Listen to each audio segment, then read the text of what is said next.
La vita scorre sull'acqua. Per secoli le acque, siano esse dei fiumi o dei mari, apparentemente elemento di divisione, sono invece state le principali vie di comunicazione che hanno favorito scambi e commerci. La storia dell'umanità ce lo insegna. I fiumi, da tempi lontanissimi, sono stati utilizzati per il trasporto di merci d'ogni tipo, compreso il legname utilizzato per scopi civili e militari. Lo sfruttamento delle nostre foreste è conosciuto fin dai tempi dei Greci e degli antichi Romani. Furono i dendrofori romani i precursori degli zattieri, di cui si ha testimonianza fin dai primissimi secoli d.C. Lungo il fiume Piave sono stati trovati alcuni cippi riconducibili all'attività dei dendrofori, ed in particolare uno a Belluno, dedicato a Marco Carminio Pudente, capo del Collegio dei Dendrofori, risalente al 200 d.C. Già in quell'epoca il legname veniva trasportato in questo modo fino ad Altino, porto romano sulla laguna. La necessità di sfuggire ai saccheggi che nell'Alto Medioevo si ripetevano ai danni delle popolazioni locali hanno portato queste a riparare tra le isolette della laguna, utilizzando quindi l'acqua come elemento difensivo. È iniziata così un'immensa opera di palificazione, sulla quale sarebbe stata fondata nel corso dei secoli la splendida ed unica città edificata interamente sul mare, Venezia.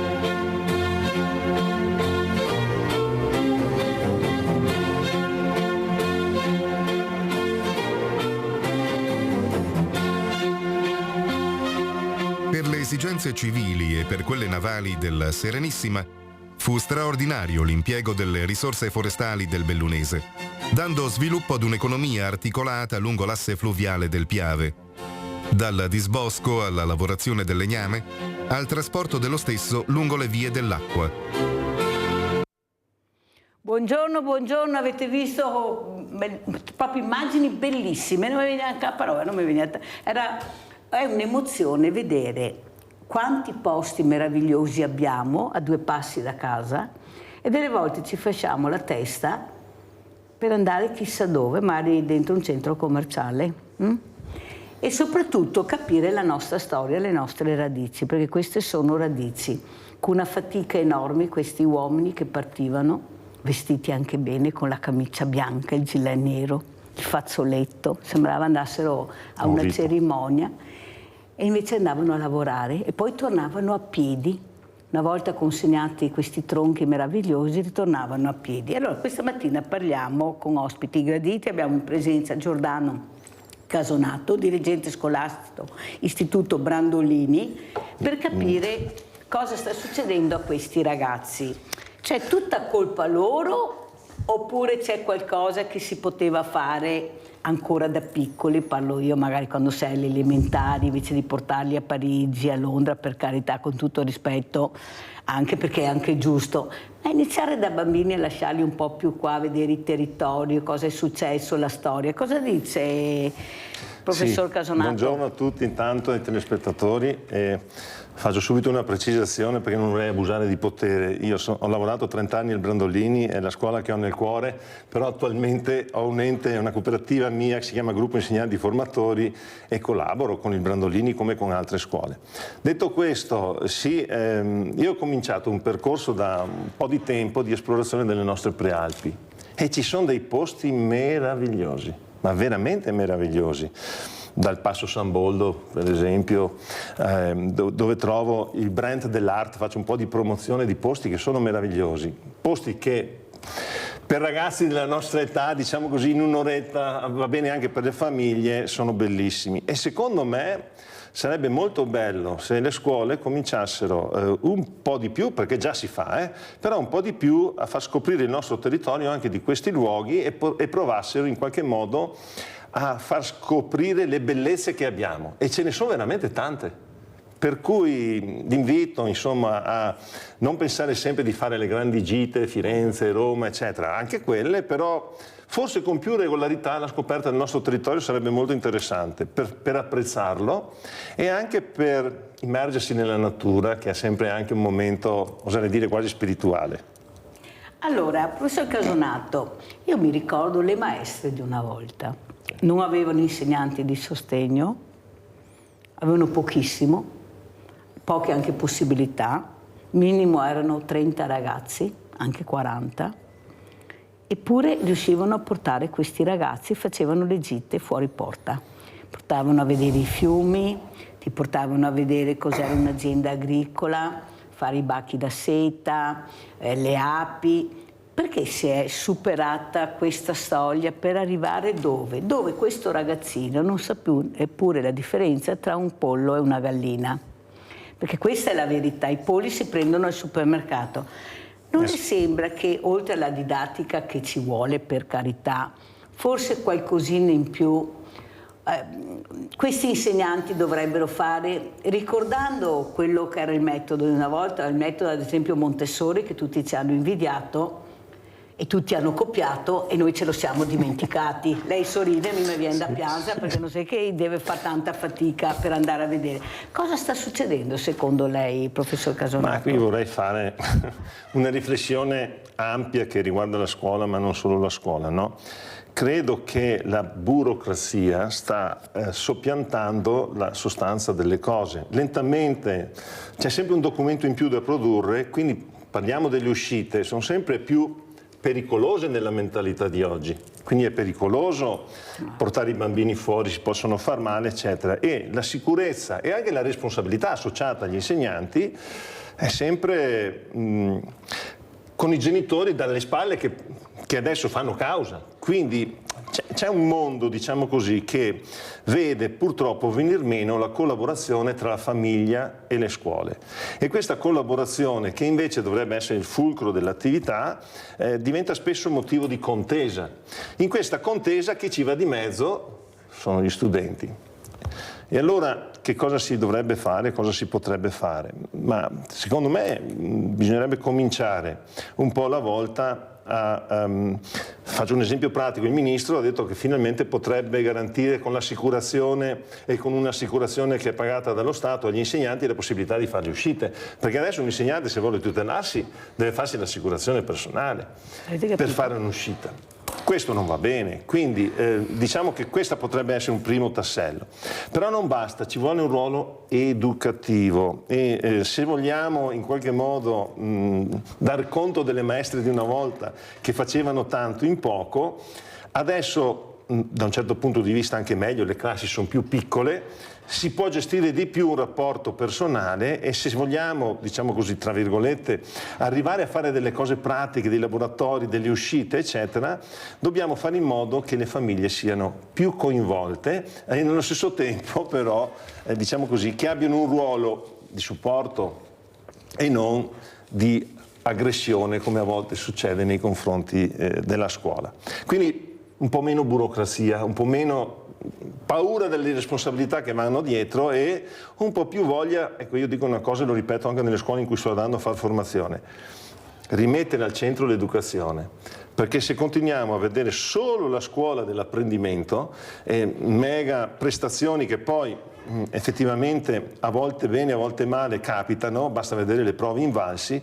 La cosa che è più importante in questo momento è fare in modo che tutte le persone e tutti gli insegnanti nelle scuole capiscono che il loro ruolo è un ruolo fondamentalmente di tipo educativo e formativo. Questa è una cosa importante perché se tu capisci che quello che fai non è neutro, non è solo legato a quello che devono imparare e lo valorizzi, scopri una cosa bellissima, che tu quando hai insegnato il desiderio di imparare hai insegnato qualcosa di più di quello che stai insegnando.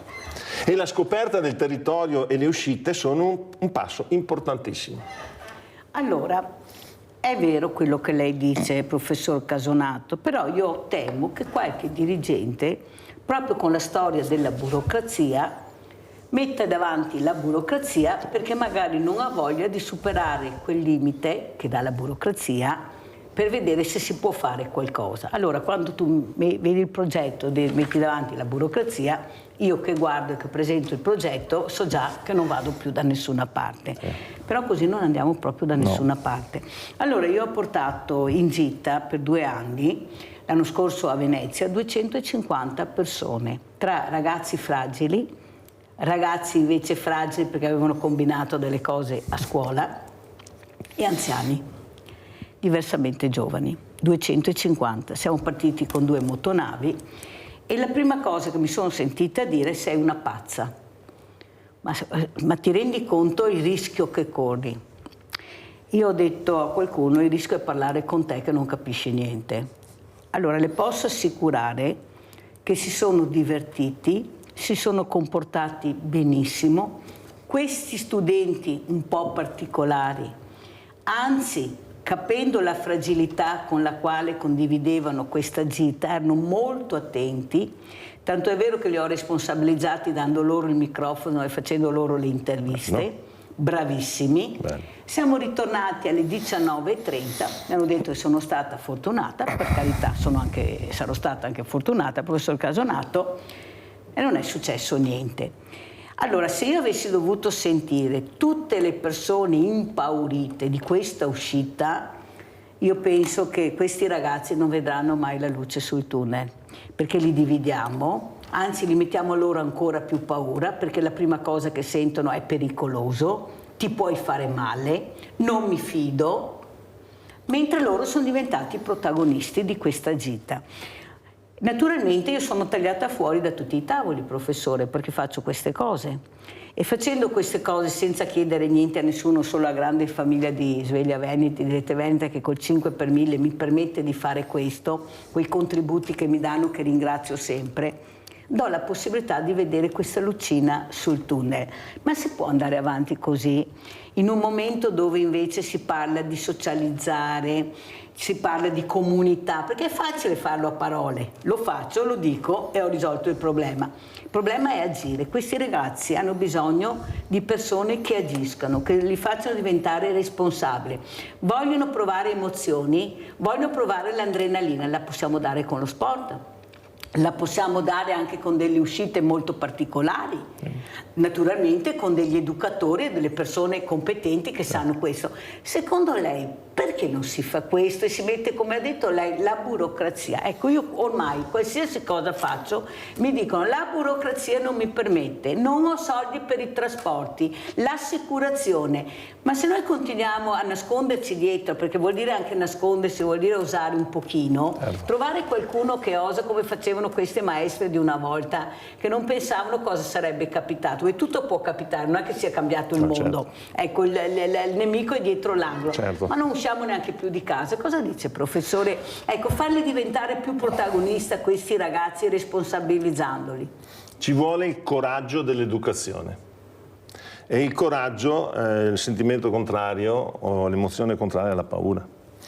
E faccio un esempio pratico per entrare nella linea di quello che dici, Mirella. Ed è l'altro giorno noi proponiamo dei corsi nelle scuole, un docente era in ritardo. Io sta cosa qua la sopporto poco, era un nostro docente, quindi ho chiamato una mia collaboratrice e ho detto di andare. C'erano 20 ragazzi, bambini che aspettavano e c'era praticamente un insegnante della scuola che faceva da tutor, che era presente, stavano aspettando l'insegnante. Io, sapendo questa situazione, ho mandato subito una collaboratrice che era disponibile a coprire questo, che si era dimenticato ed era andato, diciamo così, in un posto lontano, non poteva essere presente. C'è stato un attimo in cui il dirigente diceva: però la legge, la burocrazia non consente la sostituzione. Tra mandare a casa 20 persone e il tutor e fare una piccola irregolarità, io ho preferito fare una piccola irregolarità, preferisco anche rimetterci i soldi, ma non la faccia. Quindi se la paura è quella di rimetterci soldi, se la paura è quella di non rispettare le regole perché dopo magari chissà cosa succede, manca la trasparenza, queste paure vanno condite con il coraggio dell'educazione. Se tu sai che stai facendo una cosa che educativamente è formativa, non hai paura e non ti poni il problema di cosa fa la democrazia.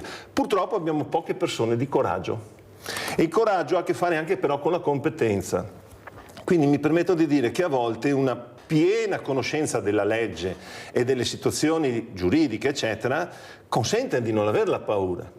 Però ci vuole, hai usato una parola, essere un po' pazzi, perché i normali tendono a non cambiare. Mentre la pazzia, o comunque a me piace questa espressione, l'innovazione è una disobbedienza che va a buon fine. Quindi se noi sappiamo che entrando sempre nel tran tran, che è garantito dalla burocrazia, non si cambia nulla, per cambiare bisogna fare qualcosa al di fuori della regola, senza andare contro, ma andando oltre, perché le regole a volte tendono ad essere rigide e a non vedere le persone che hai davanti. Io ho la sensazione, qui lo dico, che a volte anche tutti i fondi che vengono distribuiti sono distribuiti per seguire un rivolo burocratico e non per lo scopo per cui sono stati destinati. E questo ogni tanto il rischio è di dimenticarselo. E nella pratica vedo che succede. Ci vuole più coraggio. Bisogna avere coraggio, bisogna dire che in una cosa profonda come l'educazione noi ci crediamo, perché a questo punto, sempre nel rispetto della legge, si possono fare delle scelte e assicuro che le scelte si possono fare. Abbiamo il nostro Rinaldo da Venezia. Ciao Rinaldo. Ciao Mirella e buongiorno al tuo ospite. Buongiorno, buongiorno. Buongiorno, quello che serviva a parlare adesso, Mirella, è che un cane si morde a cuore. Una volta, da fiori altri, non avevamo niente, però a casa, quando abbiamo casa, la prima roba che mi diceva, avete ma? Va bene, fate il segno della croce prima di mangiare, che parlo nel 1950, adesso a scuola per che viene la maestra tutti in piedi, buongiorno signora maestra, non si usa più adesso, non dobbiamo dare l'educazione ai fiori, non possiamo nasconderci, i genitori non educano i suoi figli e basta, i nonni insegnano qualcosa ai fiori, ma i genitori non interessano niente, una allora, era una barriera, questo e quello. Che tempo voluto che abbia per i fiori? Ti ha capito? E poi ti sa meglio di me. E ti, che la roba che ti ha fatto ti, portando qui 250 fiori a venirsi in giro, ti aveva fatto un regalo, ti giocava nel corpo tutta la vita, si ricorderà per sempre, e gli stai bene, e gli altri tutti bene, perché di conseguenza, a vedersi tutti squadrati, tutti, mica non ha tempo di pensare a fare brutte robe. Bisogna stare soli i fiori. Mi si insegna da soli, stare Dio con l'osso si sbaglia, ti dà una mano. Cosa mi deve diventare? Io ho un filo di fiori, una volta ne aveva 10 e 12, uno che aveva 2 fiori, non sta andando con quello, suo papà di no, perché 10, 11, 9, 8, i miei potevano arrivare ma non magari non avevamo una sopra di fagioli, non avevamo altro. Voglio dire, l'educazione a scuola, giocavamo con tocchi di legno, con quello che era, però dei maestri fuori, era un maestro coraggioso perché non aveva neanche questo, ma avevamo rispetto con le cave dentro, dopo che discorsi togliamo in giro, facciamo le robe che fai fiori, ma l'educazione, io cappa dai genitori, non occorre assicurazione per portarli in giro.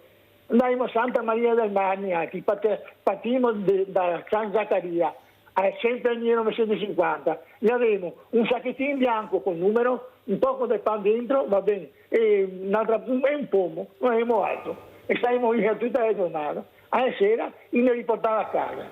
Ma facevamo tutto a caniaio, che fiori e fiori. Però non avevamo mai fatto robe. De 100 fiori, che ne saranno su 10 storti. Ma tutti stati che capaci a sopra a casa.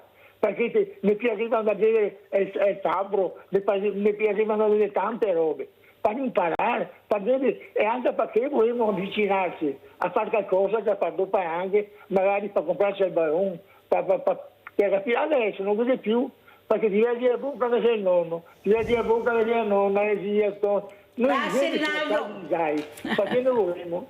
Cara Mirella, ti saluto. Grazie. E quello che ti ha fatto tirare la medaglia. Grazie a voi altri l'ho fatto, perché... Ciao Mirella. Grazie, sempre grazie a voi, perché mi sarò anche al motore, ma se non ho benzina non vado da nessuna parte, questa è la verità, perciò grazie infinite, un abbraccio, anche perché fate felice questi diversamente agili, come li chiamo io, questi ragazzi che forse trovano un po' il percorso giusto. Allora andiamo a vedere, ecco, questo no cellulari a scuola, cosa ne pensa il professor Casonato. Andiamo a Trieste.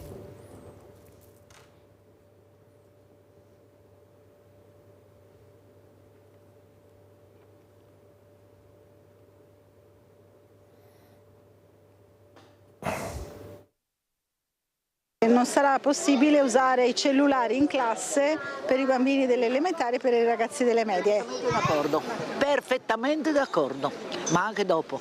Anche dopo? Per me sì. Ma mi sono d'accordo da una parte, cioè per i piccoli, mi sono d'accordo. Stop ai cellulari in classe anche per scopi didattici nelle scuole elementari e medie, è quanto indicato dalle circolari firmate dal Ministro dell'Istruzione e del Merito Giuseppe Valditara. I pareri su questi provvedimenti sembrano andare di pari passo con l'età degli intervistati. I giovani sono naturalmente molto più aperti all'utilizzo di telefonini e tablet anche per apprendere e studiare, mentre chi ha qualche anno in più, memore della propria esperienza scolastica priva di strumenti tecnologici, saluta con favore l'iniziativa. Mi pare giusto.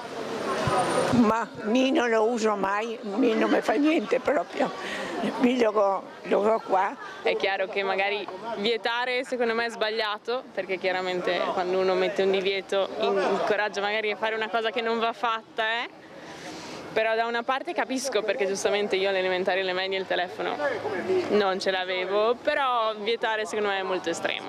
Ottimo, benissimo. Ai nostri tempi non voglio essere insomma, penso alla gente come eravamo, è una cosa bellissima, è giusto che sia così. No, sono d'accordo, tra l'altro la nipote va in prima superiore e consegnano i cellulari quando entrano in classe. No, a me non è stato dato questo divieto alle superiori e infatti non c'è mai stato nessun tipo di problema in realtà a livello anche di scolastico. Certo c'è chi magari segue un po' meno, però alla fine la società è questa, nel senso le aspettative sono diverse, l'attenzione la si deve raccogliere in un altro modo. Non farlo usare direi che minimo, cioè non usarlo mai, no, ma non farlo usare in classe, se no qua per davvero credo proprio che sia corretto.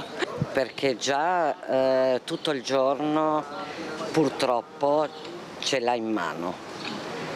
Tra le amiche una cosa e l'altra, e per la scuola è molto giusto non averlo. Non saranno contente, ma i genitori penso di sì.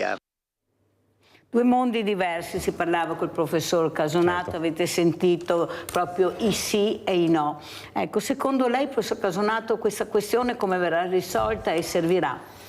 Allora, un conto è l'istituzione che deve prendere delle decisioni anche tenuto conto di studi recenti che parlano di un uso eccessivo di cellulari, tablet o comunque di strumenti digitali che sta non aiutando, non favorendo l'apprendimento. Non è che il ministro prende decisioni così, è di fatto dimostrato, gli studi per esempio degli svedesi che hanno iniziato a usare i tablet addirittura all'infanzia sono tornati indietro perché hanno visto che c'è un processo che il cervello non attiva più a causa della delega che dà agli strumenti. Io dopo parlo della mia esperienza da genitore, con tutti e tre i figli il cellulare ho cominciato a darglielo fisicamente in terza media e per l'uso a casa, per cui ecco, lancio un'idea anche ai genitori, serve il cellulare alle elementari e alle medie, perché se usato, stai andando fuori, non so dove sei, queste paure che ormai ci sono, si può anche, però vedo che i regali dei cellulari si anticipano sempre di più con l'età dei bambini. E purtroppo faccio anche un altro esempio che un mio amico mi aveva, che si occupa proprio di studi sulle neuroscienze, in particolare sull'uso dei cellulari, dice che, facciamo l'esempio della macchina, quando noi usiamo Google Maps per scegliere le strade, e io mi sono imposto, una volta, due la faccio perché una volta si usava la cartina, adesso si usa, ma dopo bisogna cominciare a ricordare la strada da soli, a memorizzare, perché se no il cervello non... Lo lasciamo in parte ed è un muscolo come i nostri muscoli, quindi se il cervello deve essere allenato, per allenarlo non dobbiamo sempre dotarci di questi strumenti. E questo è un primo discorso.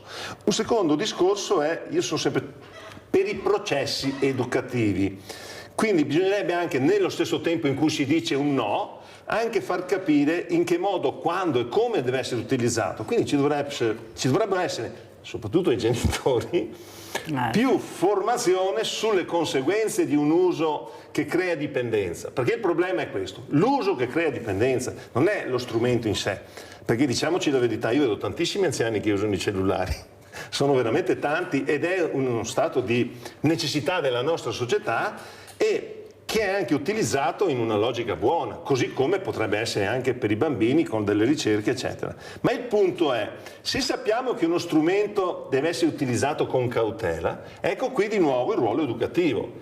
Genitori e scuole devono porsi il problema e dopo i divieti vanno bene, però devono essere fatti capire. Quindi perché no? Esatto. Bisogna farli capire, non puoi dire no e basta. Quindi questo no e basta, che tra l'altro non è solo Valditara, cioè ci sono fior di circolari anche prima che sono state fatte addirittura dai vecchi ministri, mi pare addirittura Fioroni fosse il primo che avesse introdotto il divieto dell'uso dei cellulari a scuola. Per cui ritengo che lo strumento non va demonizzato, perché viene utilizzato quotidianamente, ma va creata anche qui una cultura dell'educazione sull'uso che consenta di allenarsi anche a non usarlo. Abbiamo Nadia da Treviso, ciao cara Nadia. Ciao Mirella, buongiorno al tuo ospite. Buongiorno. Niente, volevo dire, e anche tante truffe fa il telefonino. Allora, dico, sabato mia nuora aveva prenotato una gita di un giorno, andare a Gardaland, partenza da San Biagio e sono andati e facevano delle varie fermate, allora a San Biagio, poi a Iormi, l'ultimo è stato a Silea. 2 pullman hanno preso l'autostrada, 100 persone, e sono andate a Gardaland. Arrivano all'entrata del parco e scende quello che aveva organizzato e va alla cassa per avere i biglietti. Durante il viaggio ha raccolto i soldi che mancavano, perché ne avevano date una parte con bonifico e il resto li hanno raccolti in pullman. È tornato indietro con 21 biglietti su 100 persone, i soldi che aveva preso durante il viaggio, se non che gli altri sono rimasti giù e se volevano entrare dovevano ripagare il biglietto. Allora, quelli che avevano un po' di soldini hanno fatto un biglietto comitiva e sono entrati. E un pullman che i genitori non aveva i soldi sono ritornati indietro. Ma allora queste truffe, perché questa è una vera truffa, hanno chiamato fuori i carabinieri perché stava succedendo. Dopo mia nuora per tornare a casa ha dovuto chiamare che sono andati a prenderla, perché se voleva tornare indietro col pullman doveva pagare 20 euro. E allora 20, 40, 60, loro erano in 3, doveva pagare ulteriori 60 euro per venire a casa. Bisogna stare attenti. Adesso non so come andrà a finire. Grazie, arrivederci e buona giornata. Grazie Nadia, purtroppo è all'ordine del giorno, ecco, anche viaggi, vacanze, case che non esistono, purtroppo bisogna, come dice la nostra Nadia, stare molto attenti, verificare molto bene, perché non ci si può più fidare, non c'è niente da fare, questo è il grande problema.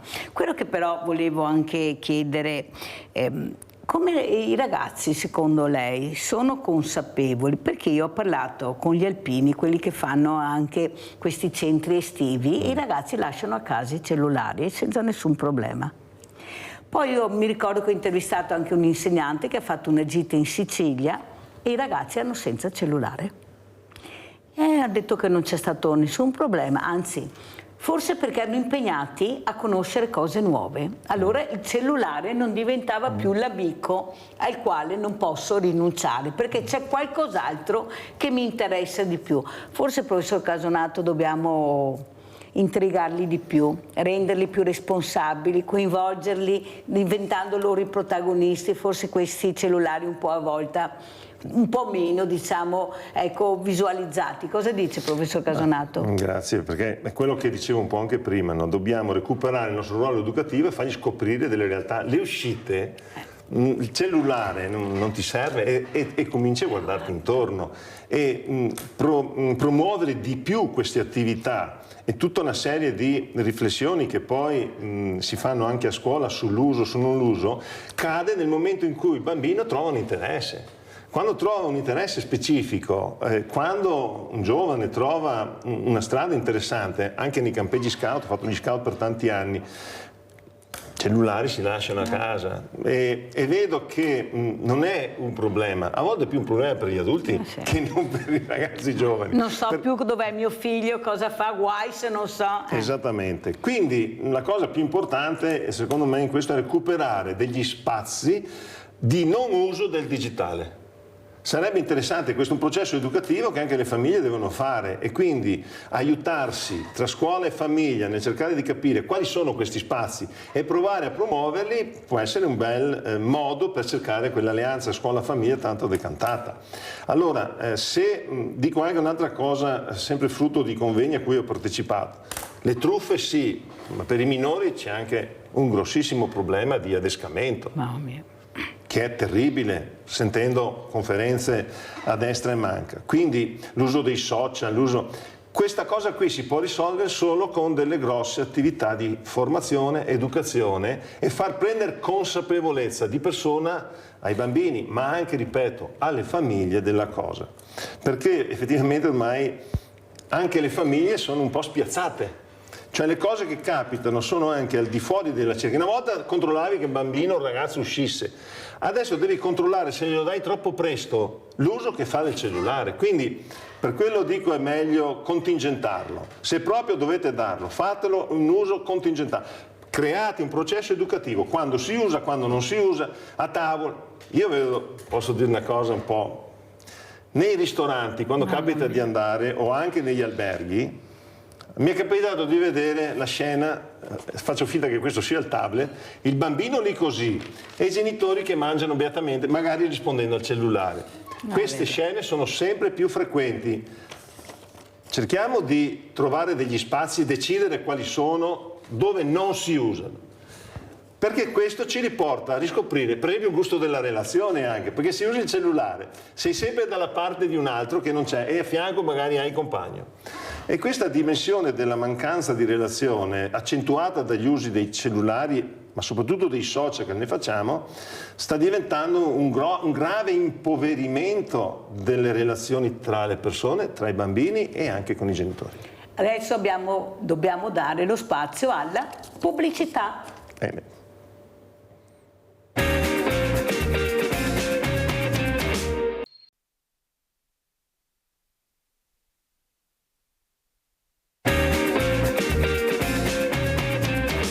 Professor Casonato, non solo il cellulare, ma anche questi ribelli, verifiche del Ministero, queste studentesse ribelli che sono state anche promosse. Allora andiamo a vedere questo servizio, ribelli, maturità, promosse, poi sentiamo cosa ne pensa il professor Casonato.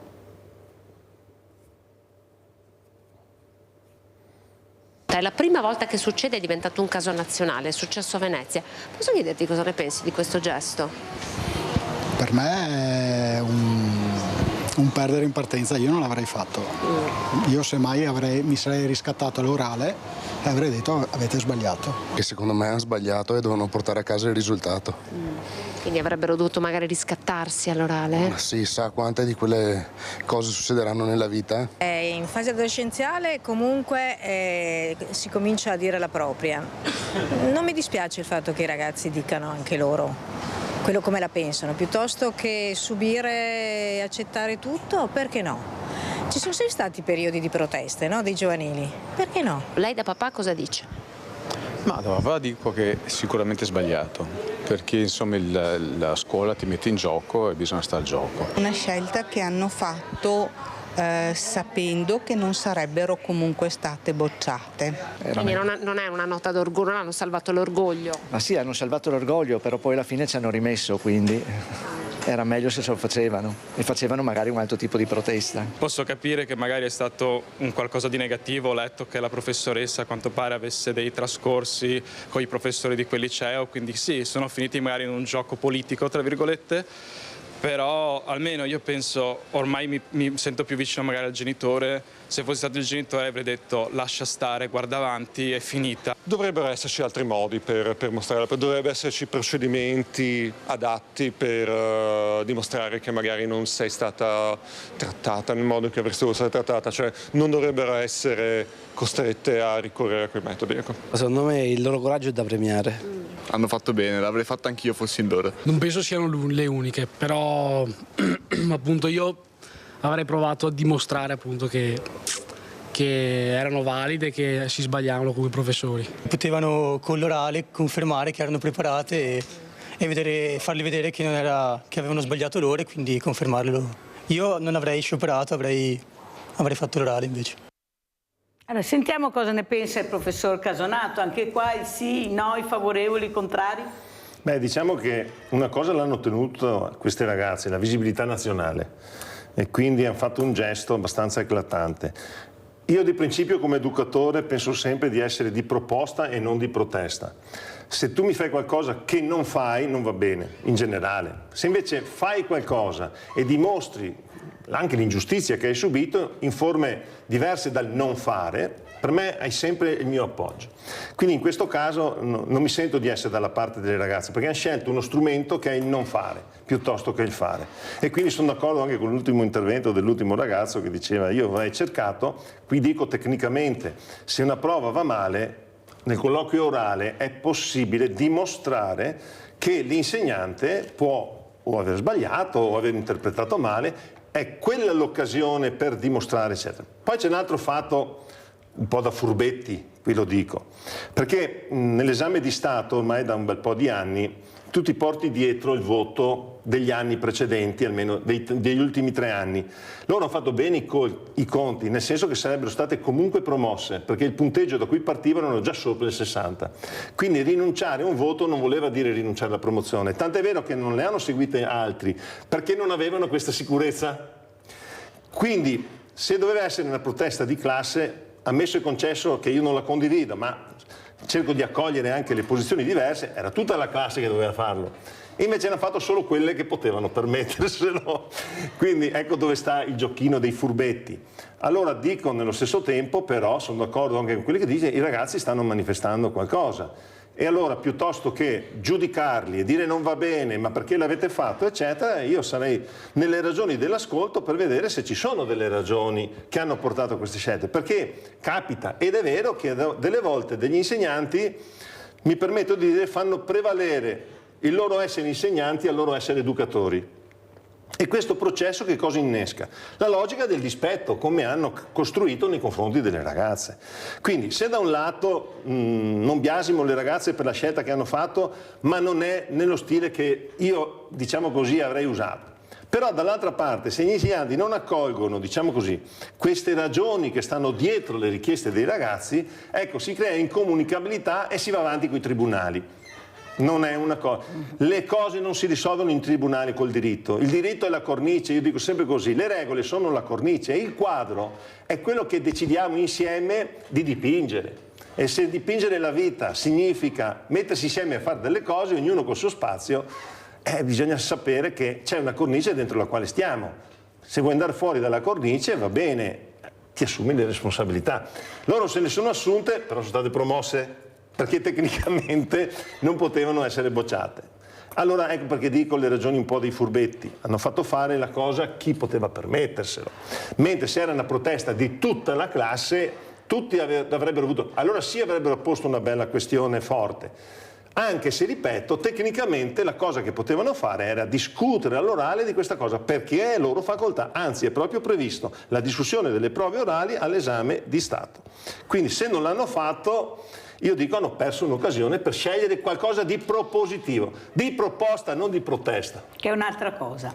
Allora, professor Casonato, cosa ne pensa dei voti? Qualcuno dice bisogna togliere il voto non serve più, nel 2024 dobbiamo superarle. Altri, ad esempio il professor Crepetta, invece è favorevole al voto. Lei, professore, da che parte sta? Allora, dobbiamo anche qui distinguere due cose. Io sto facendo da diverso tempo, non so se chiamarla battaglia, sono tre pazzi che cercano di fare delle cose con la formazione che faccio nelle scuole, diversi istituti comprensivi. Ovvio, a me trovare qualche pazzo va anche bene, sa professor Casonato, perché sennò... Quelli a corte una volta avevano i giullari perché erano gli unici a cui era consentito di dire quello che volevano, no? E in mezza verità ogni tanto la dicevano, quindi i pazzi sono utilissimi. Quindi da pazzo, e quindi da persona che è un po' fuori dalle righe, dico che bisogna avere più coraggio nel dire le cose, nel fare le cose e soprattutto nell'accogliere, diciamo così, le situazioni nuove che capitano, le idee che vengono fuori, eccetera, da parte dei ragazzi, incanalandole dentro delle strutture. Noi non possiamo aver paura che facciano delle cose, che protestino, eccetera. Dobbiamo però incanalare come educatori questa loro proposta, eccetera. Se i voti, io lo dico, sono necessari, sì, sono necessari per l'apprendimento. Ma per quanto riguarda la scuola, che è luogo anche dell'educazione, c'è una bellissima frase di un docente che dice: la scuola è il luogo dove accade l'educazione, cioè non è che la cosa tu la devi sentire tua, l'educazione accade, la raccogli o non la raccogli? Se accade, se una cosa accade tu la raccogli, quindi i voti per l'apprendimento secondo me servono, è inutile star qui, è sempre stati dati, fin da piccoli, cioè siamo sempre stati valutati fin da piccoli. Però se a questo, e questa è la battaglia che sto facendo, si accompagna un'attività di profilazione del talento dei bambini, eccetera, raccogliendo anche quelle istanze a cui oggi, mi permetto di dire, non si dà ancora importanza. Questo è il lavoro che dobbiamo fare, cioè affiancare alle valutazioni degli apprendimenti il profilo di talento, i talenti dei bambini che vengono fuori da analisi tipo osservativo qualitativo. Bisogna uscire, ecco, vorrei aggiungere questa roba qua che è frutto di una riflessione che ho fatto di recente, agli aspetti valutativi, gli aspetti esplorativi. Bisogna aggiungere alla metodologia di valutare, aggiungere, non togliere, anche quella di esplorare e senza dar voti. Ma che cosa si esplora senza dar voti? La parte del carattere, della buona volontà, dei valori in cui il bambino crede, delle sue attitudini, delle sue inclinazioni, dei suoi interessi. Questa parte va ascoltata. E vuol dire valorizzare il ragazzo. Assolutamente sì. Abbiamo Gianfranco Valeri da Cessalto. Ciao Gianfranco. Sì, buongiorno signora Mirella. Buongiorno. Buongiorno professore. Buongiorno. Ecco, volevo fare una testimonianza. Io un giorno mi trovavo con delle signore che hanno i ragazzi che hanno preso già la patente, che vanno in giro e parlavano: ah sì, il marito che viene a casa presto e dopo me lo chiama il telefono e lo ridea e avanti. E io li ho interrotti subito: ma guardi che è una cosa sbagliatissima. Poi dovete, prima che il ragazzo parta, dovete dirle che quando parte gli dà una telefonata. Perché si immagini, signora, gli ho detto, se lei con quella telefonata il ragazzo in macchina risponde al cellulare, ti serve un incidente, ma se non mi chiama, ma signora guardi, se è successo, lei con la sua telefonata non può fare niente. E gli spiegavo queste cose, ma è difficile spiegare anche queste cose.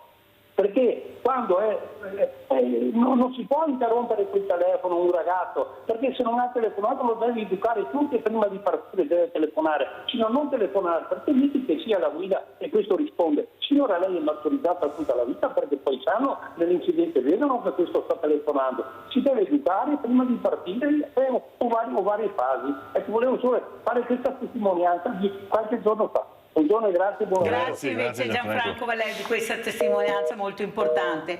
Però professor Casonato, c'è qualcosa che non mi torna. Allora, una volta è stato perfino tolta l'educazione civica, dopo l'hanno rimessa perché forse qualcuno ha pensato ma forse è meglio rimetterla. Poi avevano tolto anche delle feste importanti, ad esempio l'Epifania. Non è che qualcuno per visibilità, anche a livello politico, lo dico, sta facendo del male anche alla scuola, agli insegnanti, ma soprattutto a questi ragazzi che non è colpa loro se arrivano a questo. Una volta c'era il 7 condotta, tu potevi essere la più brava, aver fatto l'anno meglio di tutti, ma se te beccavi il 7 in condotta dovevi ripetere, eri rimandato, sei te rimandato. Non è che forse fare un passo indietro e cercare anche di capire, prima ho citato il metodo Montessori e non a caso, forse da queste persone che erano lungimiranti, dove veramente pensavano alla scuola e al ragazzo, perché questo pensavano, e non alla propria visibilità, al crocifisso, al presepio, cioè, c'è sempre un qualcuno che emerge su un qualcosa che non esiste. Perché io ho un banco solidale col presepi, crocifissi e ho più di 30 situazioni diverse, non italiane, anche se tanti sono già italiani, nessuno non c'è mai accorto. Anzi, il presepe lo adorano, sono là che lo guardano, il crocifisso lo toccano. Cioè per la propria visibilità in quel momento si lancia, sapendo, come dice lei, a livello nazionale riesco a centrare l'obiettivo, farmi... Questi sono problemi, queste persone che forse hanno bisogno di aiuto psicologico, sono loro che hanno bisogno. Allora io dico, ma come insegnante questo va bene o non va bene? Perché nascono anche questi dubbi dopo, ma perché stai facendo del male alla classe, alla scuola, agli insegnanti stessi, con una cosa che non interessa a nessuno e non esiste, perché non è vera quella cosa, prego. Diciamo che sul tema della politica e della scuola si tratterebbe di aprire dei bei capitoli. Allora, partiamo da una considerazione banale. Nella scuola ci sono 1 milione di dipendenti e sono tutti possibili voti e potenziali voti.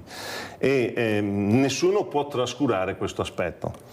E nel momento in cui la maggior parte, per la storia nella nostra Italia, 4/5 sono tutte scuole statali, è evidente che la politica si deve interessare. Quello che dico io e che mi piacerebbe, ma vedo che non succede, è che se ci sono degli schieramenti che hanno delle idee di un tipo piuttosto che delle idee di un altro, diciamo più assistenzialiste o più di sostegno le une e più di merito e di tirar fuori i talenti dai ragazzi dall'altra parte, che cosa succede? Bisognerebbe che ci fossero delle politiche molto distinte. Invece alla fine dopo tutto finisce all'interno della mamma burocrazia e tutto tende a ricondursi a delle cose più semplici e più banali. Allora il problema dove sta? La politica si interessa e, come è sempre stato, può strumentalizzare.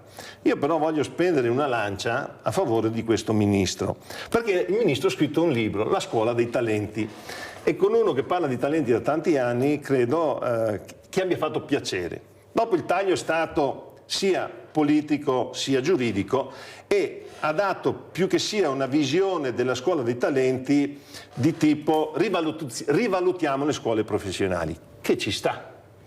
Però io l'obiezione che avrei voluto fare, ma dentro i licei ci sono delle persone che amano la manualità? Secondo me sì. Quindi non è solo un problema, e anche per rispondere a livello politico più agli imprenditori, che la scuola deve servire a finalizzare il lavoro, gli studenti devono imparare a lavorare per dopo andare nelle aziende. Secondo me la scuola deve restare dove ti sperimenti per cercare di capire chi sei e in che modo puoi contribuire alla società a dare il meglio di te. E a volte, perdonate perché qui sta parlando tanto di STEM, materie scientifiche, materie tecniche, ma anche l'arte. La geografia, ecco, tra le cose che ha ridotto c'è state le ore di geografia, no? Ma allora se non fate più tanta geografia, portateli fuori a vederla. E c'è un museo che sono stato di recente a visitare, per esempio a Rovigo, dei grandi fiumi.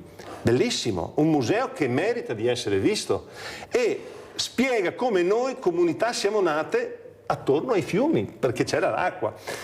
Far presente queste cose ai ragazzi è una cosa fondamentale. Quindi dopo che la politica ci metta il cappello sopra va bene, però nello stesso tempo vorrei sentir parlare di più di processi educativi. Quindi che cosa dobbiamo fare adesso? Sì, la scuola dei talenti, sì, bisogna aumentare i soldi alle scuole professionali, l'ha messa su questo piano qua, però io dico, ma e dal punto di vista educativo dove siamo? Ecco perché allora credo, e purtroppo lo dico con un po' di tristezza, se non ci sarà un cambiamento importante, radicale all'interno di chi fa le politiche, le mette in pratica e vive tutti i giorni, e non il politico che entra, sta 2 anni, 3 anni, eccetera, che può dare un imprinting, un'idea. Ecco, se non c'è un reale cambiamento nelle persone che poi decidono queste norme che vengono fatte, il cambiamento sarà duro a venire. Allora io sto cercando di far dal basso e vedo che è complicatissimo, perché tu non puoi cambiare la testa di una maestra che ha sempre fatto pagelle, sempre valutato, e poi, come dicevi prima, quando eravamo piccoli la pagella era quasi un di più, la cosa più bella era per me la maestra è stata mia mamma, la mia seconda mamma, quando non c'era. Quindi ho vissuto un rapporto d'affetto. Certo. Ecco, questo amore per gli studenti devono percepirli. Racconto una cosa che è molto bella. In una scuola di quarta liceo dove ho fatto delle attività di orientamento sul futuro, una ragazza ha tatuato una frase latina che ricordava un professore che l'aveva citata. Io sarò sempre dove tu sei. Io non ho studiato il latino, quindi non la ripeto per non fare errori di sintassi o di... Allora, che cosa succede? È bello pensare che abbiamo degli insegnanti che sono ancora appassionati, amano il loro lavoro e lo trasferiscono. Noi dobbiamo cercare di formare persone appassionate. Dopodiché la politica ci metterà sempre il cappello sopra, ma la cosa importante è fare in modo che da sotto le persone crescano con un'idea sull'educazione, non solo sull'apprendimento. Ecco, però questo. la scuola ha bisogno anche di far rispettare le regole. Certo. Io non condivido questa scuola aperta dove un genitore può entrare in qualsiasi momento, magari prendere a pugni anche l'insegnante, così perché parto da casa. Una volta la scuola era chiusa, non entrava, c'era il famoso bidello che ti fermava e non si entrava. Ecco, non è che anche là abbiamo superato il limite, ecco, ma siamo in democrazia, tutti devono dire la loro, si può fare di tutto e di più.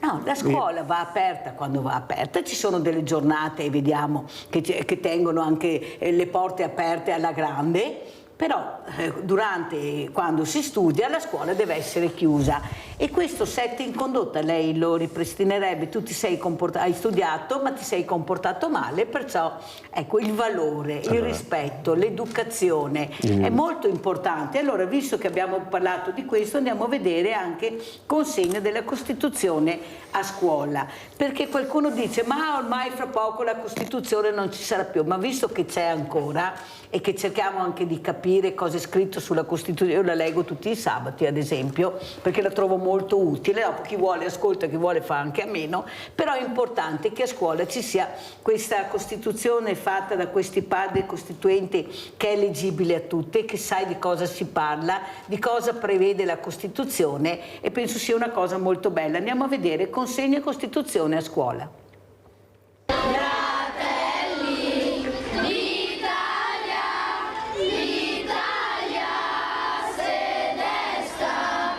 Nella Costituzione sono ben definiti i diritti e i doveri di ogni cittadino. Ciascuno di noi, fin da ora, nel rispetto degli altri, può e deve contribuire a rendere migliore il mondo in cui viviamo. La Costituzione italiana nelle mani di bambine e bambini di quinta elementare della scuola di Cismon del Grappa, in comune di Valbrenta, consegnata anche quest'anno dall'imprenditore valligiano Renato Campana.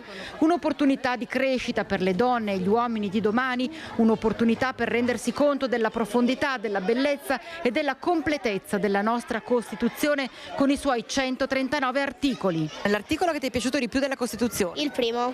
Ce lo vuoi recitare? Sì.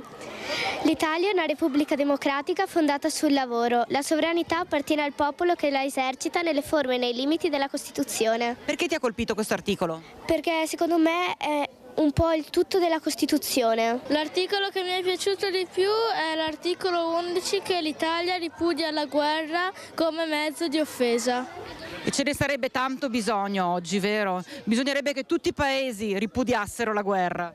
Sì, è vero, perché ci sono tante persone che stanno male per colpa della guerra. A me l'articolo che è piaciuto di più è l'articolo 3. Cosa dice? Che tutte le persone hanno gli stessi diritti e doveri e sono uguali alla legge. È una cosa che mi ha colpito molto della Costituzione, è stata che si può parlare e si può esprimere in ogni occasione. È un valore aggiunto perché i bambini sono il futuro innanzitutto, e perché così comprendono il significato profondo del termine repubblica, cioè res publica, la cosa di tutti, in modo particolare in una scuola come questa. Pronti alla morte, l'Italia chiamò sì! Bravi! Allora commentiamo, professor Casonato, avete sentito, ma che bravi, ma li avete sentiti i nostri bambini quanto bravi sono e che buon senso hanno, ma veramente, Prego professore. La Costituzione io credo sia una delle cose più belle che è capitata all'Italia e penso sia capitato in un periodo dove tutti quelli che si sono messi a scriverla sapevano che dovevano farlo per il futuro e non tirare la giacchetta da un'idea piuttosto che un'altra. Commento una cosa che è stata molto importante, no? Sull'articolo 1, dove si parlava di lavoro, c'è stato un dibattito che è durato tantissimo perché alcuni volevano fondata sui lavoratori e si è raggiunto il compromesso fondato sul lavoro perché è frutto di uno scambio continuo, confronto continuo tra democristiani e socialisti comunisti che si sono messi dopo la guerra a decidere cosa fare insieme per far capire quanto ci sia di necessario oggi fare questo anche a livello di famiglie e scuole, quindi di continuare a dialogare e negoziare finché si capisce qual è il bene del bambino. Quando mi chiedono, racconto un episodio che mi è appena capitato, una famiglia che contesta la scuola. La contesta perché secondo lei o un insegnante la scuola non ha fatto quello che aveva promesso, eccetera. E io allora dico molto serenamente, come sta la bambina?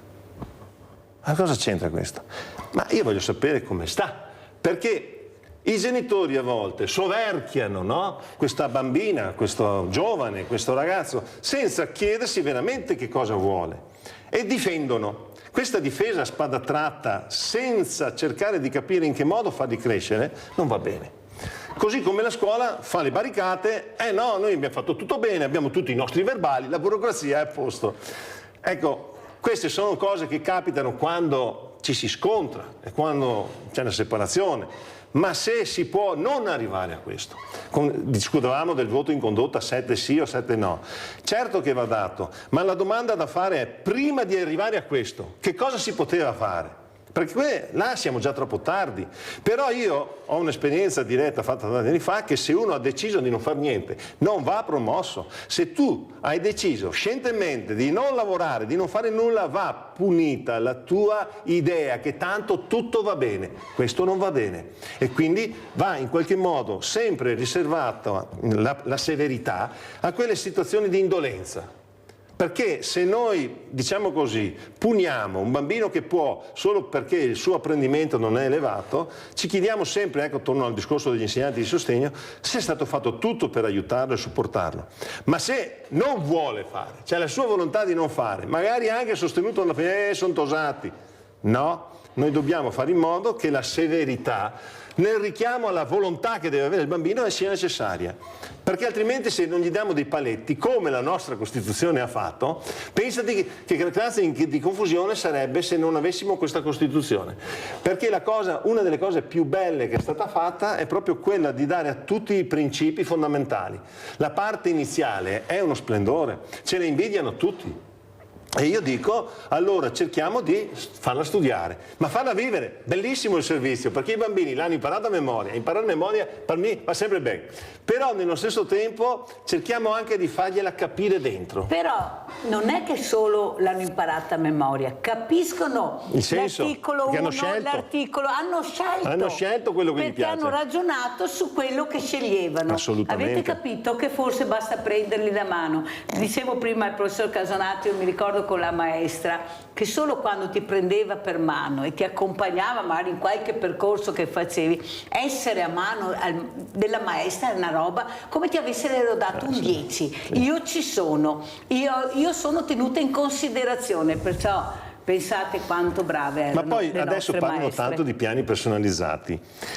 La mia maestra aveva un gruppetto di 16 bambini, eravamo in 16, e dava i compiti di matematica. Poi faceva una cosa che mi era stata impressa. Io con la matematica me lo sono sempre cavato, perché a un certo punto c'era chi era più lento e faceva fatica e chi finiva prima faceva altri esercizi e lei dava il voto. Ho fatto un altro esercizio e io ero incoraggiato a farla perché vedevo che tutte le volte che dopo facevo qualcosa sulla mia iniziativa lei mi premiava con il voto, cioè dava valore a quello che faceva. Ecco il tema: dare valore a quello che i bambini fanno. Grazie al professor Giordano Casonato, ex dirigente scolastico Istituto Brandolini, ha aperto questa associazione importante, gruppo insegnanti avanti, formazione, perciò capite che sta lavorando per un futuro migliore anche della scuola. Vediamo. Perciò grazie Grazie per la sua Emanuela, casonata grazie per pubblicità. avermi ospitato, grazie ai vostri ospiti. Grazie.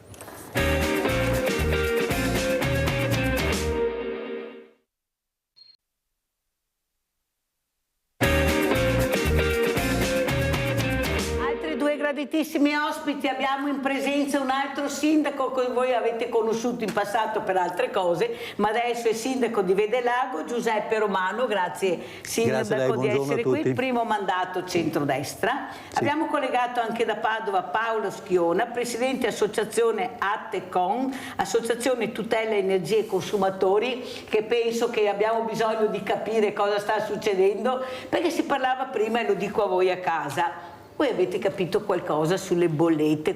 No, dobbiamo avere delle risposte dagli addetti ai lavori che ci spiegano bene. Allora un po' alla volta in questa trasmissione riusciamo anche a capire cos'è una bolletta, come leggerla e dove andare in caso se abbiamo dei punti di domanda. Perché non è che dovremmo andare sempre dal sindaco per qualsiasi roba, perché ormai preti non vede più, suore neanche, medici di base neanche, l'unico che ce ne sta è il sindaco e il farmacista. Allora grazie a Giuseppe Romano, appunto, che viene anche da un importante ruolo, che aveva un importante ruolo, ma adesso parliamo da sindaco di Vedelago, perché ha deciso di candidarsi a sindaco con i problemi che ci sono, voglio proprio sentire. Tanti problemi, però c'è sempre qualcuno che ha la passione di dire cercherò di fare qualcosa per il mio territorio. Prego.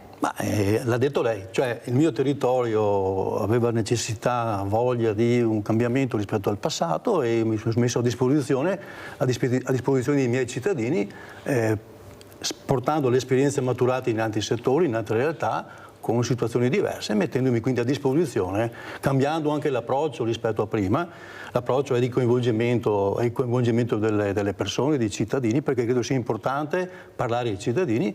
Credo si potrebbe spiegare ai cittadini cosa succede, poi in democrazia ci sta che si scelga una cosa o si scelga un'altra, però la voglia è quella di fare un cambiamento da questo punto di vista e quindi un coinvolgimento maggiore da parte dei cittadini, e questo l'anno scorso ci ha premiato, quindi questo è il motivo per cui mi sono candidato, mettendo a disposizione quello che avevo raccolto nel tempo in altre realtà, mettendo a disposizione del mio comune.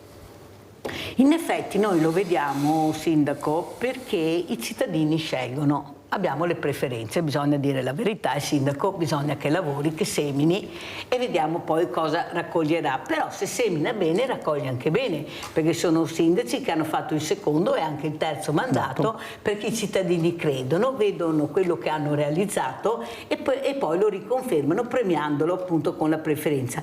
Quanto è importante è il rapporto cittadino-sindaco, perché sì è vero che il cittadino è responsabile della salute dei propri cittadini, che è molto importante, però questo feeling, questo rapporto che si crea, ecco, questo saluto, questa pacca sulla spalla che tu ricevi quando lo incontri, che lui ti guarda e non ha il telefonino maledetto qua, che magari non vede nessuno da che altra parte, però fa capire che non vuole essere disturbato. Questo la persona lo recepisce e questo fa sì che poi si avvicini un po' a volte al sindaco, perché io ho dei sindaci che dicono Mirella, non riesco neanche ad arrivare in ufficio perché se bevo un caffè mi tocca bere 20 perché sei tutto uno, però lo faccio volentieri perché è un arricchimento. Quando entro in ufficio ho sempre imparato qualcosa, è così, sindaco? Certo, perché credo che il confronto, parlare con i cittadini, tanto ti fa capire che ci sono anche delle problematiche che magari tu conosci marginalmente, quindi parlare con i cittadini ti dà anche un'altra versione dello stesso problema, perché magari vedi il problema da dentro, lo vedi dall'ufficio, lo vedi dal comune, ma se poi tu parli con i cittadini ti danno la loro versione, quindi tu devi fare la giusta pesatura e capire che la valutazione che dà il cittadino, che è sempre importante, ti dà un'altra visione, ti dà un altro punto di vista rispetto a una problematica, e quindi il confronto, come si diceva prima, è appunto questo: parlare, ascoltare, possibilmente trovare delle soluzioni. Non sempre si riesce, ma la possibilità di dire guarda, ci sto lavorando e vediamo se riusciamo a trovare una soluzione, però è ascoltare. L'ascolto credo sia una delle grandi cose che un sindaco deve fare tutti i giorni, e poi ahimè a volte non sempre riesce a fare tutto, però l'impegno credo di tutti quanti i sindaci è quello di trovare soluzioni alle problematiche, che sono veramente tante e svariano da mare ai monti, nel senso che da nulla all'estremo dal bisogno di oggi alle problematiche del futuro, al bisogno del bambino che va a scuola, al bisogno dell'anziano che ha un problema di risolvere dall'altra parte, insomma, quindi un lavoro a 360 gradi, non è in unica direzione, è una realtà un poco più complessa. Senta Sindaco, anche perché il cittadino ha bisogno di trasparenza, deve capire, deve conoscere, specialmente su temi importanti, non so, penso alla fusione o all'unione dei comuni, ai bacini di laminazione. Io ho invitato sia i favorevoli che i contrari, perché ognuno poi fa le proprie valutazioni, però deve capire quanto importante è la trasparenza su quello che vuoi fare, perché i cittadini devono essere coinvolti, questo vogliono i cittadini, vogliono trasparenza e essere coinvolti su decisioni importanti. Cosa ne pensa? Credo che questo sia il vero fulcro della democrazia. Io faccio il mio di esempio. Appena eletto noi abbiamo 8 frazioni nel mio comune, 62 km quadrati, praticamente uno dei più grandi comuni della provincia di Treviso. E quindi abbiamo voluto incontrare i cittadini, spiegargli anche le dinamiche del bilancio del comune, perché magari a volte ma il comune ha tantissimi soldi, sì, però poi ha tantissime anche spese e deve dare risposte a 1000 situazioni. Quindi è doveroso un confronto con i cittadini, è doveroso incontrarli. E credo che questo sia uno dei grandi problemi, parlare ai cittadini, trovare le soluzioni ai cittadini. Quindi noi abbiamo fatto una tornata successiva alle elezioni, ne faremo un'altra sicuramente tra un po', se riusciamo ne facciamo 2 all'anno, in modo tale da far coinvolgere anche nelle grandi scelte, ma anche nelle piccole, coinvolgere i cittadini rispetto a questo, spiegargli come funziona una macchina comunale, spiegargli cosa significa fare un bilancio, spiegare che le risorse non sono infinite e che a volte si devono fare delle scelte, quindi delle priorità. Però è innegabile che il confronto nasce da un rapporto nel territorio. Ahimè però non sempre riusciamo a trovare queste soluzioni, cioè incontrare 17.000 abitanti, nel caso del comune di Lago, magari poi a votare ne vanno 11.000, però questo è un grande obiettivo che ci poniamo, ma dobbiamo porci anche l'altro obiettivo, perché in democrazia è opportuno che tutti vadano a votare e vedere questo grande disamore verso il voto, sì, credo sia sbagliato. Il voto è il sale della democrazia, andare a votare credo sia importante, ma per andare a votare bisogna che coinvolgiamo nelle scelte, che coinvolgiamo nei ragionamenti, che coinvolgiamo tutti i giorni i cittadini che poi votano, perché se si vedono arrivare dall'alto, calato dall'alto, le scelte e tutto quanto, non si sentono più partecipi della vita politica ed è un grandissimo errore. Allora, conosciamo anche Paolo Schiona, che è già stato ospite, presidente associazione Attecon, associazione tutela energia e consumatori. Ecco, Schiona parla con i cittadini, questi cittadini che non riescono più a capire, sono in stato confusionale con dei numeri sulle bollette, delle cifre che fanno veramente spavento. Quanto è importante anche la trasparenza su quello che dovrebbe essere un diritto. Io devo pagare, è un dovere, però devo anche capire, è un diritto mio conoscere. Queste bollette che sono indecifrabili a volte, non si capiscono, e grazie a voi invece, a queste associazioni di consumatori che ce ne sono diverse, ecco che il cittadino, l'utente non è più allo sbaraglio. Prego, Presidente Schiona. Buongiorno a tutti, buongiorno Mirella. Sì, bollette è fondamentale perché comunque abbiamo in considerazione spesa necessaria, un bisogno necessario avere l'energia elettrica. Abbiamo una voce che va e viene, Presidente, cerchiamo di mettere meglio la connessione perché sennò non si riesce a capire il ragionamento. Proviamo, se no ritorniamo. Provi, Presidente, prego. Mi sentite? Provi a parlare. Beh, io sto parlando. No, ma in continuazione perché sennò va e viene la voce. No, non si sente. Allora, cerchiamo di mettere bene la connessione del Presidente Schiona, intanto continuiamo con Giuseppe Romano, sindaco di Vedelago. Vede, sindaco, lei ha detto una cosa importante, siccome sono i cittadini che pagano queste opere, perché è così, è giusto capire se quella fontana, quella piazza è quella che loro vogliono in quel momento, o se magari hanno più piacere di un servizio alla persona.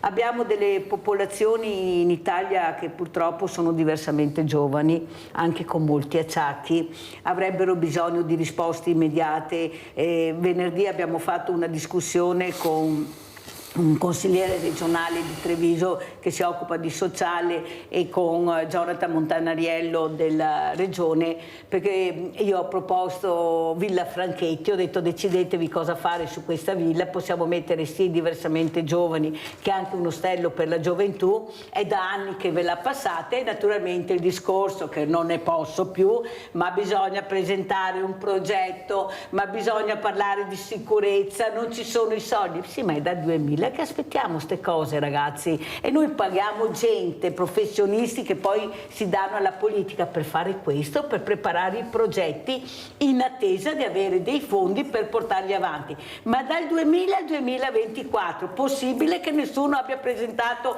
dei progetti per arrivare al 2024 ad avere delle risposte che non ci sono neppure pagando per questi diversamente giovani nelle RSA con le liste d'attesa enormi? Sindaco.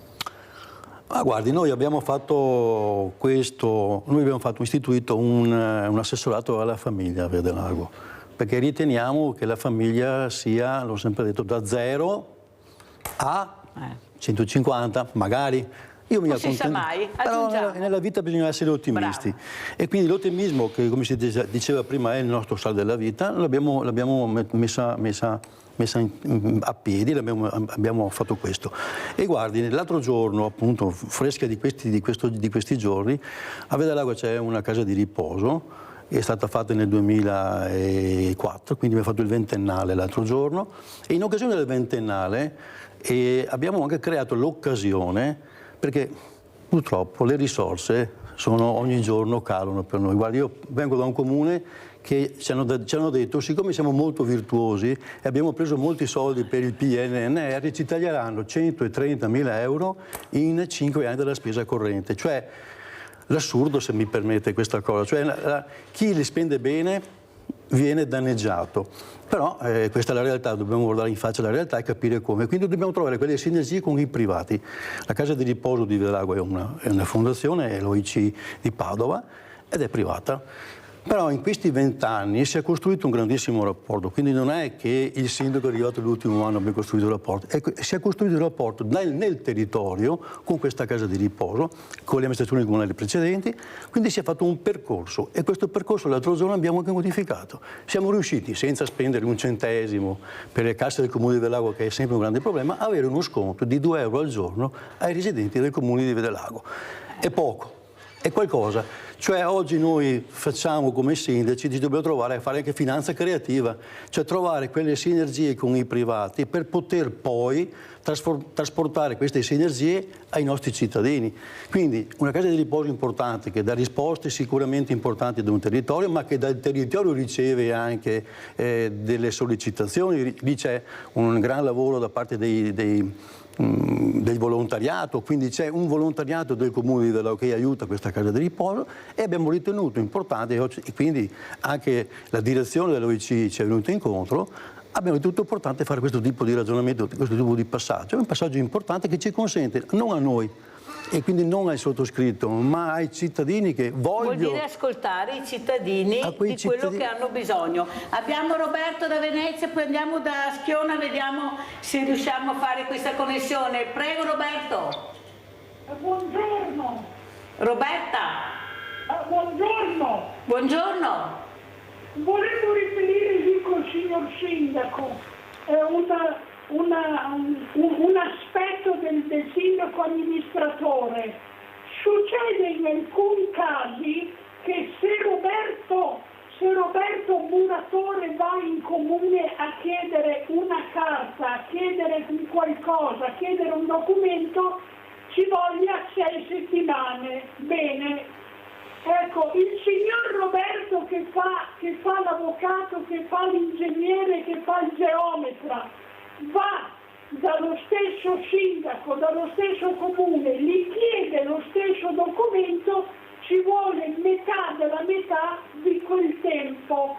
Allora molti signori sindaci hanno questa diversità per un interesse alla collettività o perché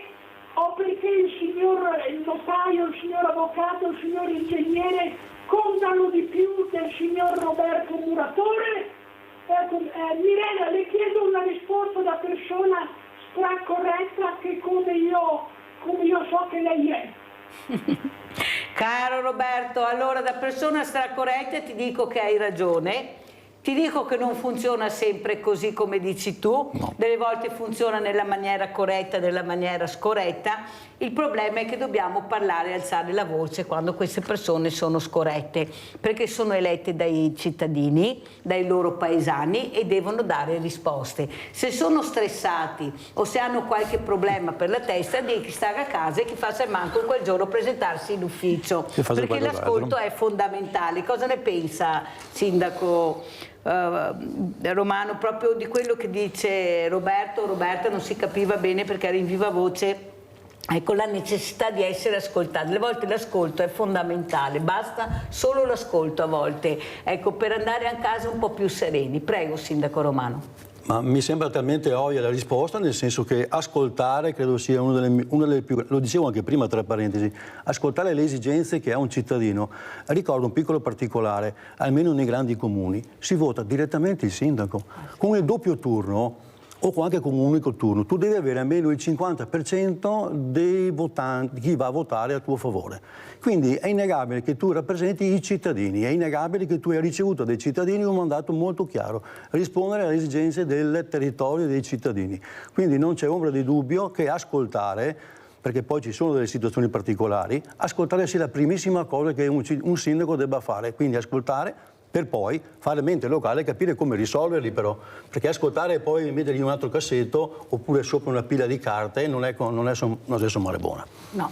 Se è sommare buona invece trovare anche delle soluzioni e capire se la macchina organizzativa del comune ha bisogno di essere risistemata, capire se ci sono delle problematiche particolari, capire le problematiche del signore o della signora, perché è innegabile che ognuno poi ha le sue esigenze e capire se è possibile andargli incontro. E Roberto non deve essere di serie B, ma dovrebbe essere come tutti gli altri, non sentirsi escluso e veder passare davanti magari l'avvocato, il figlio dell'avvocato, del geometra o l'ingegnere. Peggio che peggio. Allora sentiamo, ecco Schiona, che mi sembra che adesso abbiamo fatto la connessione. C'è, non c'è? Eccolo qua Schiona, speriamo vada bene questa mattina. Ecco, il lunedì è sempre un po' traumatico con i Skype perché non vengono fatti magari 2 giorni prima. Io sono stata a casa anche sabato perché c'era questi alpini meravigliosi, ecco, questa diretta. Allora Schione, il cittadino quanto è importante ascoltarlo e farsi capire e spiegare, prego. Mi sentite? Sì, adesso sì, bene, prego. Allora, niente, rinnovo i saluti e sì, è importante ascoltare i cittadini, anche perché, tornando al discorso delle bollette, è un tema molto difficoltoso e dall'altra parte è un servizio necessario alla famiglia, perché energia elettrica e gas sono dei beni considerati primari. Infatti la chiarezza aiuta anche il contrasto delle truffe.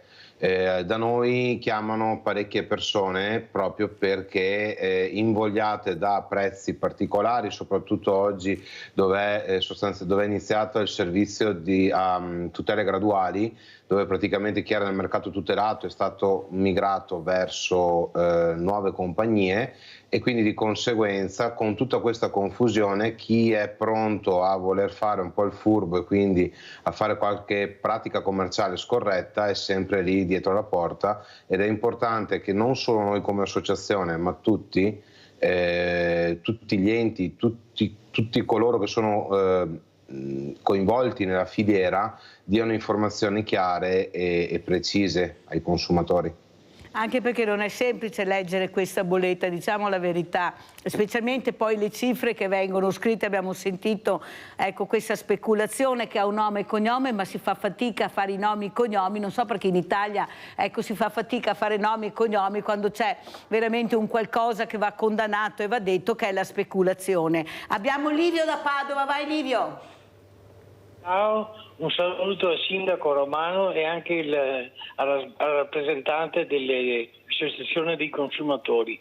Volevo rivolgere una domanda a ciascuno di loro molto breve. Primo mi rivolgo al sindaco. Qui si parla di comuni piccoli e io per esempio appartengo a un comune grande, Padova è un comune grande, diciamo, no? purtroppo i sindaci dei grandi comuni, adesso attualmente è Giordani, molto spesso proprio i cittadini non li conoscono, non li possono conoscere e prendono delle decisioni a volte anche spinti dai loro assessori e sono succubi dei loro assessori, capisce? E perciò non sono liberi di fare delle scelte, capisce, a favore del cittadino. E purtroppo questa è la nostra realtà. A me è capitato personalmente di un assessore, quando avevo bisogno della casa, l'assessore Ruffini, eccetera, che mi ha negato completamente il mio stato di bisogno della casa. E perché? Perché evidentemente era succube non so di quale corrente, e il sindaco non ha potuto fare niente. Invece poi tramite mia sorella l'abbiamo convinto che era in estrema necessità, capisce?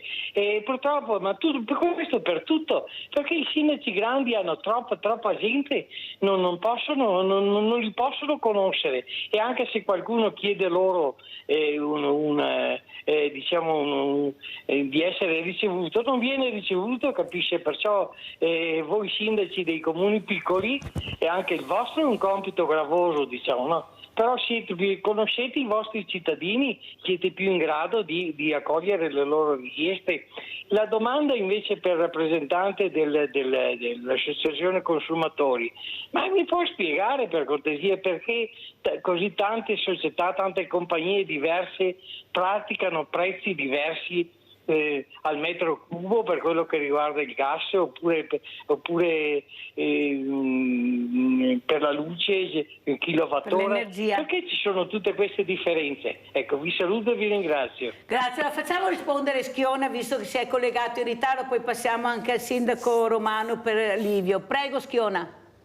Perché sostanzialmente le varie compagnie, ce ne sono svariate centinaia, acquistano preventivamente o l'energia elettrica o il gas dai loro fornitori e poi applicano sopra una percentuale che è il loro guadagno, perché ricordiamoci sempre che il guadagno della società che vi propone luce o gas è solo sulla materia energia, quindi sull'effettivo kilowattora o metro cubo, non su tutta la bolletta. Cioè, quando arrivano e promuovono sconti del 20% in bolletta, l'unico sconto che possono fare è sulla materia energia, non su tutto il resto che compone circa il 49% della bolletta, che sono imposte, tasse e accise. Quindi quando ci promettono sconti che sembra che alla fine guadagniamo qualche centinaio d'euro, in realtà bisogna stare molto attenti. Noi, essendo veramente un mondo complicato, abbiamo un professionista dedicato proprio solo a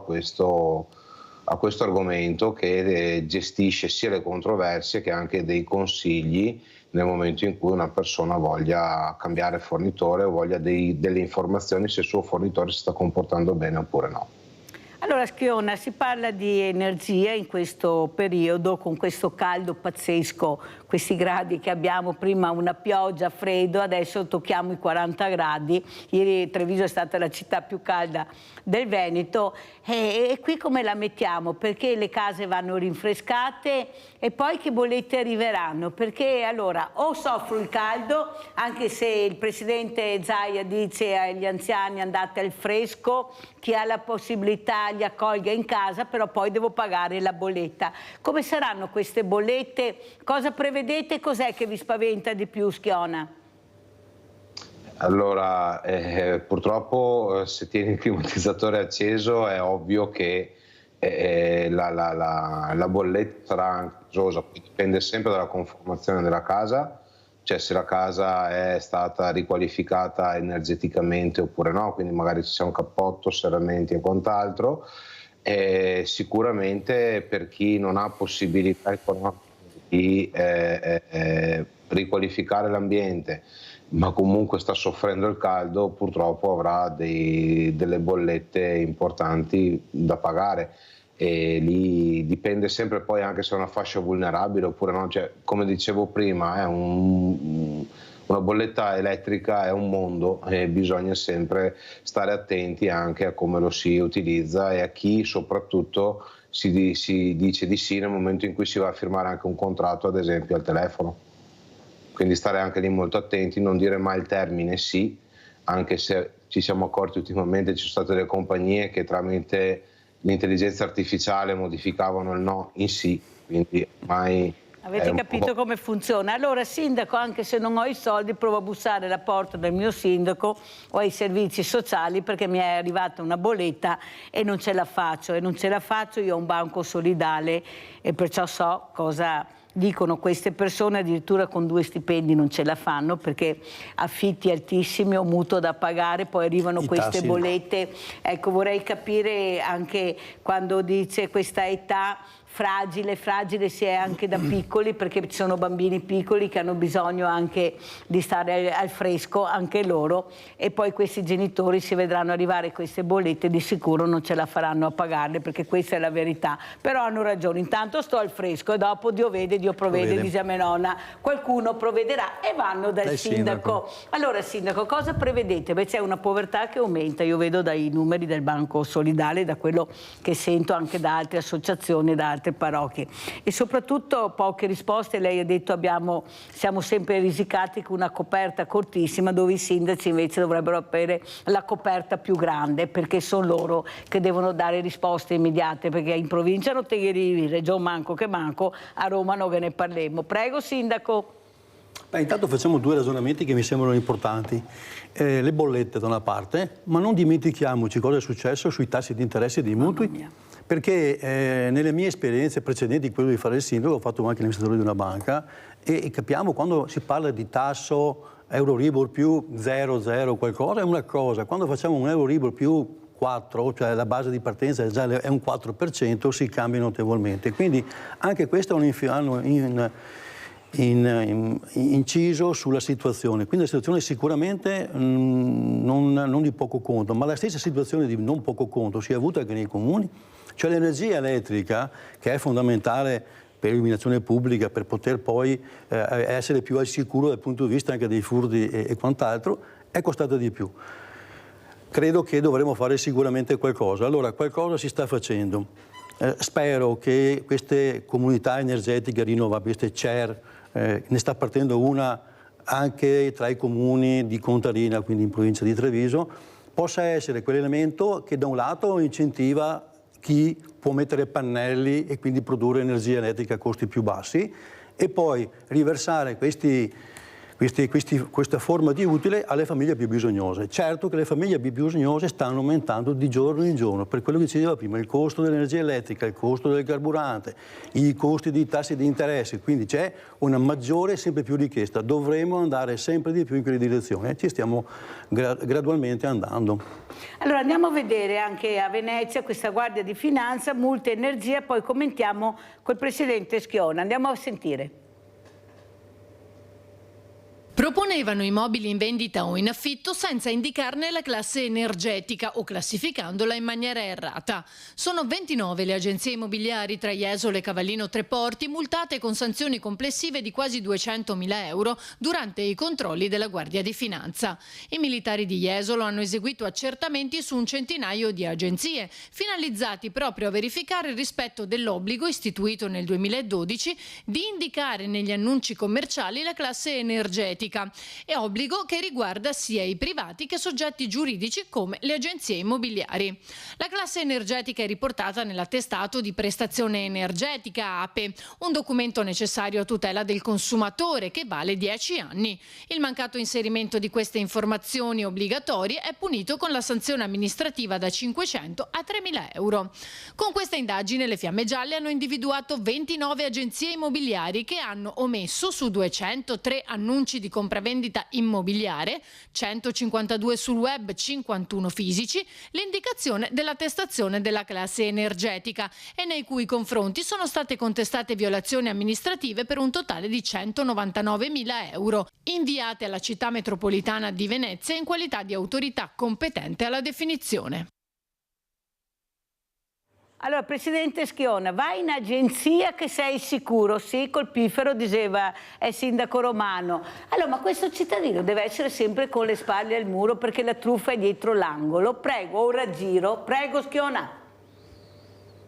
Purtroppo oggi succede anche questo, nel senso che ci fidiamo perché comunque vediamo un'agenzia, pensiamo siano dei professionisti solo perché magari hanno aperto una partita IVA.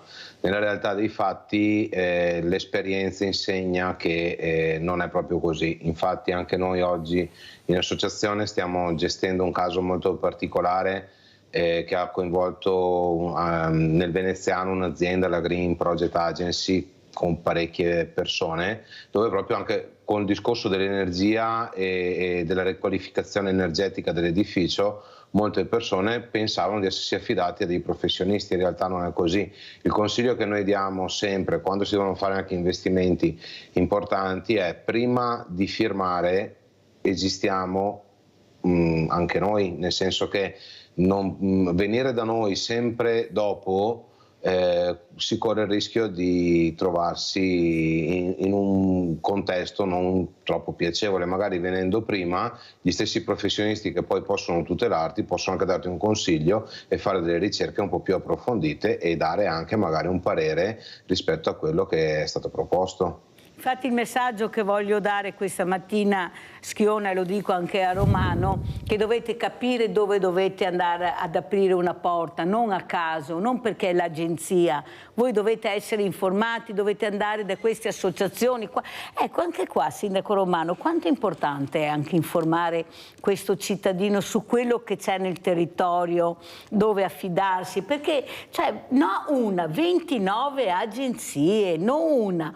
Anche qua il sindaco dovrebbe intervenire quando nel suo territorio aprono queste agenzie, vedere chi, come, quando, perché sennò questo cittadino non ne viene fuori. Allora il messaggio che passa è: vai in un'agenzia più vicina, fidati. Adesso abbiamo sentito 29 agenzie che non erano in regola, giustamente Schiona ha detto hanno poi aperto la partita IVA, cosa facilissima, anche qua bisognerebbe fare un bel punto di domanda, e poi il cittadino è con le spalle al muro e va da Schiona quando ormai è tardi. Prego, Sindaco. Allora, credo che dovremmo andare da Schiona, mi permette questa affermazione, prima. Sì. Quindi dovremmo, qualcosa si sta facendo, ripeto, noi abbiamo fatto un paio di incontri, ne abbiamo fatto una sulle bollette, una fatto sulla truffa sugli anziani, perché credo sia indispensabile andarci prima, cioè fare prima, fare la prevenzione. Io con altri ruoli avevo appunto contattato queste associazioni perché spiegassero assieme agli enti che facevano le bollette, spiegassero il perché e come funzionava la bolletta, perché è indispensabile il rapporto fra chi emette le bollette, fra chi le riceve, ma soprattutto chi le riceve deve essere tutelato, e mi sembra che le associazioni di categoria, in questo caso i consumatori, sono i più indicati a tutelare. Quindi poi sicuramente sentirò per vie, mi darai il suo numero. Certo, mi fa piacere fare queste... Perché credo che sia indispensabile fare questi incontri, fare queste informazioni nel territorio per far capire che non sempre la telefonata, perché siamo tempestati di telefonate che ci ripropongono svariate soluzioni, tutte le migliori del mondo. Poi nella realtà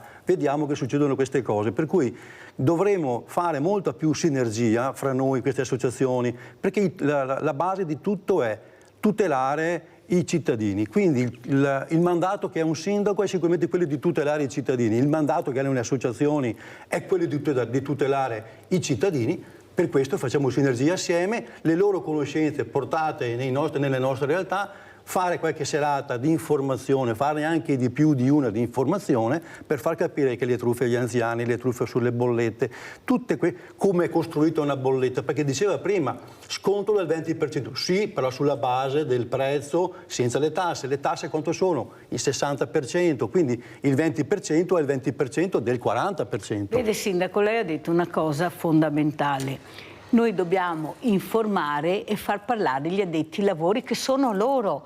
È inutile che, poveretto, questa persona non sa a chi rivolgersi, non può rivolgersi a caso, perché c'è la truffa a caso. 29 agenzie, guardate che fanno veramente rabbrividire. Sentiamo Mirella da Riese, vai Mirella. Sì, ciao e buongiorno a tutti. Ecco, volevo dire, siccome che io con la bolletta che pago luce e gas assieme, ecco, ti arrivano di quelle bollette come d'inverno che sono sproporzionate, perché quasi 300 euro luce e gas, e dopo e dopo no, io prendo 700 euro al mese, allora no, sono andata alla CAF a far vedere la bolletta se ci stava da pagare a rate e al mese. E allora non mi dicono, no sì, ha detto ci sarà anche uno sconto che lei che prende tolto al mese, ha detto di pensione, ci c'è anche uno sconto di 40 euro. E questi 40 euro te li hanno messi per 3 mesi e dopo te li levano. Adesso io devo andare là ancora, fare altre carte ancora per avere ancora sconto per questo inverno. È tutto avanti e indietro e burocrazia totale, un casino da matti. E ieri per esempio ho comprato un giornale e ci stava scritto che sulla bolletta della luce ci sta l'abbonamento RAI, no? E adesso verrà anche il bollo dell'auto assieme. Vi rendete conto che cosa è? Burocrazia totale, casino su casino. Ciao a tutti. Grazie Mirella D'Ariesi. Allora sentiamo Schiona come commenta questa telefonata, una telefonata che fa veramente riflettere. Devo uscire, devo ritornare, non riesco a capire. Prego Schiona. Allora, purtroppo sì, è così, nel senso che la burocrazia è un metodo che dovrebbe tutelare le persone. Poi, come dicevamo prima, mancano purtroppo a volte i professionisti che si attivano per seguire queste persone, nel senso che adesso noi come associazione nel nostro piccolo partiremo a breve con dei progetti di informazione e di tutela preventiva, proprio con dei professionisti che ognuno per il proprio argomento spiegherà i pro, i contro, dove stare attenti in base alla branchia di mercato che loro gestiscono, dalle rinnovabili alle bollette, alla salute, a qualsiasi cosa, proprio perché vogliamo aiutare le persone. Poi ci stiamo anche attrezzando con i volontari, che purtroppo sono sempre pochi perché c'è poca gente che ha voglia di aiutare, e ad esempio seguire le persone come la signora Mirella, se non sbaglio, che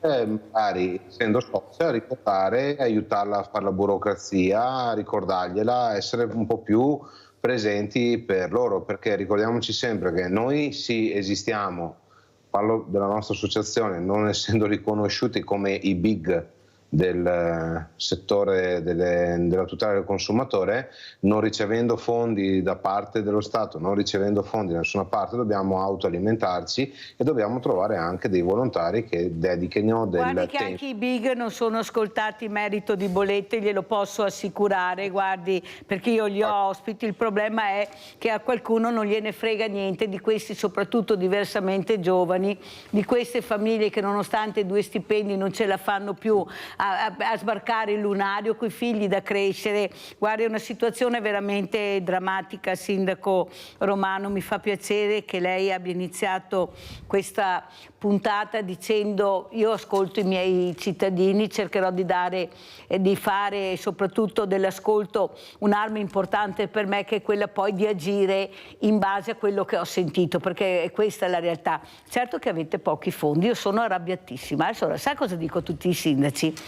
Siccome voi avete dei numeri importanti, avete i numeri che sono i cittadini e siete in tanti sindaci, forse sarà il caso che battiate di più il pugno più forte, farvi ascoltare di più, perché voi avete una forza enorme, che è la forza del voto dei cittadini, che vi sono al fianco. Attenzione, questo qualcuno non l'ha ancora capito, che la ribellione dei sindaci può essere determinante per un futuro nostro e noi siamo a fianco di questi sindaci. Ma perché vi siete ascoltati così poco? Se avete l'ANCI, cioè, io sono convinta che dovete fare la voce più grossa, come chi diceva una volta, Siga, qualcuno ha detto che gridando qualcuno ascolta. Guardate che è vero, non a caso, guardate che è vero. Sta Anche no. Beh, diciamo che abbiamo gridato. A me sembra che il sindaco Conte, che è il presidente regionale dell'ANCI, abbia detto a chiare lettere che non può andare bene alcune cose, che non possono andare bene, e sono state anche recepite. Poi bisogna capire come vengono recepite e come poi vengono trascritte. Esatto. Se recepite e come trascritte. Le ripeto, credo che il ma non perché è il sindaco di Treviso, ma perché soprattutto il presidente di ANCI Veneto abbia detto in modo molto chiaro che non è il modo di fare, cioè non si può penalizzare chi è stato virtuoso a scapito di chi non è virtuoso. Però, sindaco Romano, se il sindaco parla con te e viene ascoltato, cioè la porta si apre e entra lui, però se fuori dalla porta ci siete voi... Ma noi ci siamo?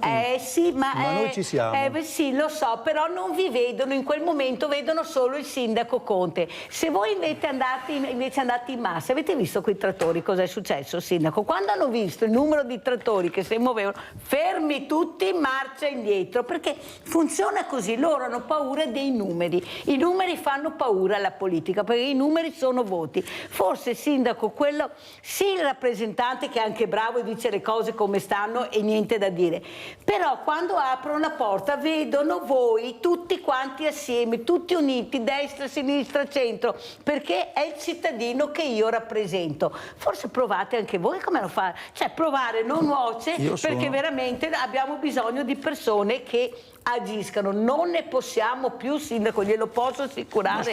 Io ho telefonate, lo dico qui, guardate che io non posso, non sono un bancomat che voi chiamate, io sono là che arrivo con l'assegno, con i soldi per aiutarvi. Questa è una signora con una bambina di 2 anni che ha bisogno di essere aiutata perché economicamente vive su una strada, cioè non è che io posso arrivare in qualsiasi momento. Io ho detto guarda che è una situazione anche difficile perché c'è un minore e i servizi sociali sono per questo, devono essere tutelati. Capisce che non ci siamo proprio, che queste persone, il problema è che ricevono i no. E questa con una bambina piccola di 2 anni, cosa fa? Ma non è Mirella che deve arrivare a tutte le mamme con le...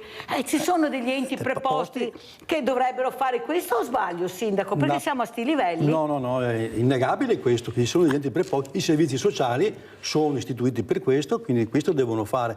Quindi non dobbiamo dimenticarci di questo. Però mi faccio fare una nota, io sono agricoltore, quindi ho già i trattori a casa, quindi posso andare tranquillamente a supporto del presidente d'ANCI Mario Conte ed essere con lui in questa partita. Però volevo fare un passaggio con il presidente delle associazioni. Schiona. Perché è vero quello che dice lui, dobbiamo pubblicizzare questa cosa, perché poi se hanno dei diritti e hanno ricevuto una truffa, cosa fanno? Vanno dai servizi sociali del comune, vanno nei comuni a restituire il danno. Quindi se noi preveniamo e facciamo un grande lavoro di prevenzione, tale per cui questo lavoro sulle bollette, questo lavoro facciamolo assieme, crea le condizioni perché poi quelle risorse che dobbiamo spendere a restituzione del danno ricevuto siano inferiori. Quindi questo lavoro... Ecco perché anche prima dicevo, ascoltiamo. Io ho ascoltato oggi e tra parentesi poi tornando a casa mi verrà un'idea su come cercare di fare sinergia con queste associazioni, perché poi alla fine queste associazioni fanno il loro lavoro. Io non sono preparato per rispondere come il presidente Schiona rispetto a questi argomenti, perché lui di lavoro fa questo. Però è importante che venga a spiegarlo, che ci siano anche dei recapiti per questo, perché questo aiuterebbe sicuramente ad avere meno truffe. Meno truffe significa avere meno danni significa avere poi meno gente che bussa alle porte dei comuni a chiedere dei soldi. È un modo anche questo per fare squadra, per fare territorio, per dare una risposta ad un territorio che sicuramente non ha bisogno di truffe, ha bisogno di gente leale, e chi fa le truffe devono essere denunciati, perché poi ci sarà anche chi di dovere. Schiona, come commenta questo importante veramente appello che sta facendo il sindaco Romano? Dobbiamo unirci, fare rete perché la gente non arrivi all'agenzia, ma prima dell'agenzia a dei recapiti telefonici e dopo eventualmente arriva all'agenzia. Ecco, questa rete grazie anche a Sveglia Veneti riusciremo a fare. Io ho tante associazioni di consumatori che passerò al sindaco Romano proprio per far capire l'importanza di spiegare a questi cittadini, perché sono veramente con le spalle al muro, perché nessuno gli ha spiegato questo, questa è la verità. Prego Schiona. No, sono pienamente d'accordo, perché una truffa fatta ad una persona comunque impatta su tutta la comunità e di conseguenza poi va ad impattare ancora un'altra volta nel sistema, e il sistema collassa a un certo punto, quindi si agevolano sempre i pochi che vanno a fare queste pratiche commerciali scorrette a discapito dei tanti che in realtà restano nella regola. Sono pienamente d'accordo io nel creare una filiera collaudata anche con aziende che firmano dei protocolli, dei codici di condotta, dei protocolli di intesa, che facciano anche magari delle fideiussioni che se domani dimenticano della regola che hanno firmato quando erano interessati ad entrare nel progetto, paghino anticipatamente i danni che hanno creato nel codice di condotta. È molto importante. Prego, Sindaco. Ma vede, è il Presidente che conosce questi dettagli, che conosce questi meccanismi, i sindaci non li conoscono. Quindi è opportuno affidarci delle persone che fanno di lavoro questa cosa in modo tale che questo sia di prevenzione, perché ricordo sempre che la prevenzione aiuta a prevenire. È un gioco di parole, ma più preveniamo, meno danni creiamo, meno situazioni di disagio troviamo e meno confusione. Quindi ci sono sicuramente delle realtà importanti che lo fanno bene, ci sono anche dei mascalzoni che si comportano male. Ecco perché nel momento in cui si fanno queste cose è importante che loro che lo fanno di lavoro ci dicano come farlo. Quindi veramente questa sinergia deve essere attivata da subito. Quindi io esco da questa trasmissione e la ringrazio per questo, con un'altra opportunità da portare nel nostro territorio. Ma non è mica finita qua, Sindaco Romano. Lei sa cos'è la Disability Card? Penso di intuirla. È una carta per i disabili, no? E cosa consiste? No, adesso mi metti in difficoltà, questa non la conosco. Vede? Allora, un'altra cosa che molti sindaci non conoscono, perché li ho avuto ospiti, è la Disability Card. Cos'è? È una card, come ha detto giustamente lei, che la persona diversamente agile, io li chiamo così, esibisce nel momento che ha bisogno di recarsi in un ufficio e vedere quali sono i suoi diritti, doveri e diritti. Può andare a comprare un'automobile, qualsiasi cosa. Invece di uscire questa persona con una montagna di fascicoli così, che poi quando arriva negli uffici manca sempre una carta, con questa tesserina si fa tutto, perché nella tessera è scritto tutto. Questa tessera è gratuita e dovrebbe essere richiesta all'INPS, perché è l'INPS che ha questa tessera. Lo sa che lei è il sesto sindaco che non conosce questa realtà? Io ho avuto questo presidente di associazione, Bigliato, che ringrazio e la metterò anche in contatto. Grazie. Perché dice non è possibile che noi dobbiamo far parola come associazioni, perché nessuno sa, quando ci richiamo anche nei servizi sociali con questa tesserina, di cosa si tratta. Non le sembra che le dimenticanze siano un po' troppe?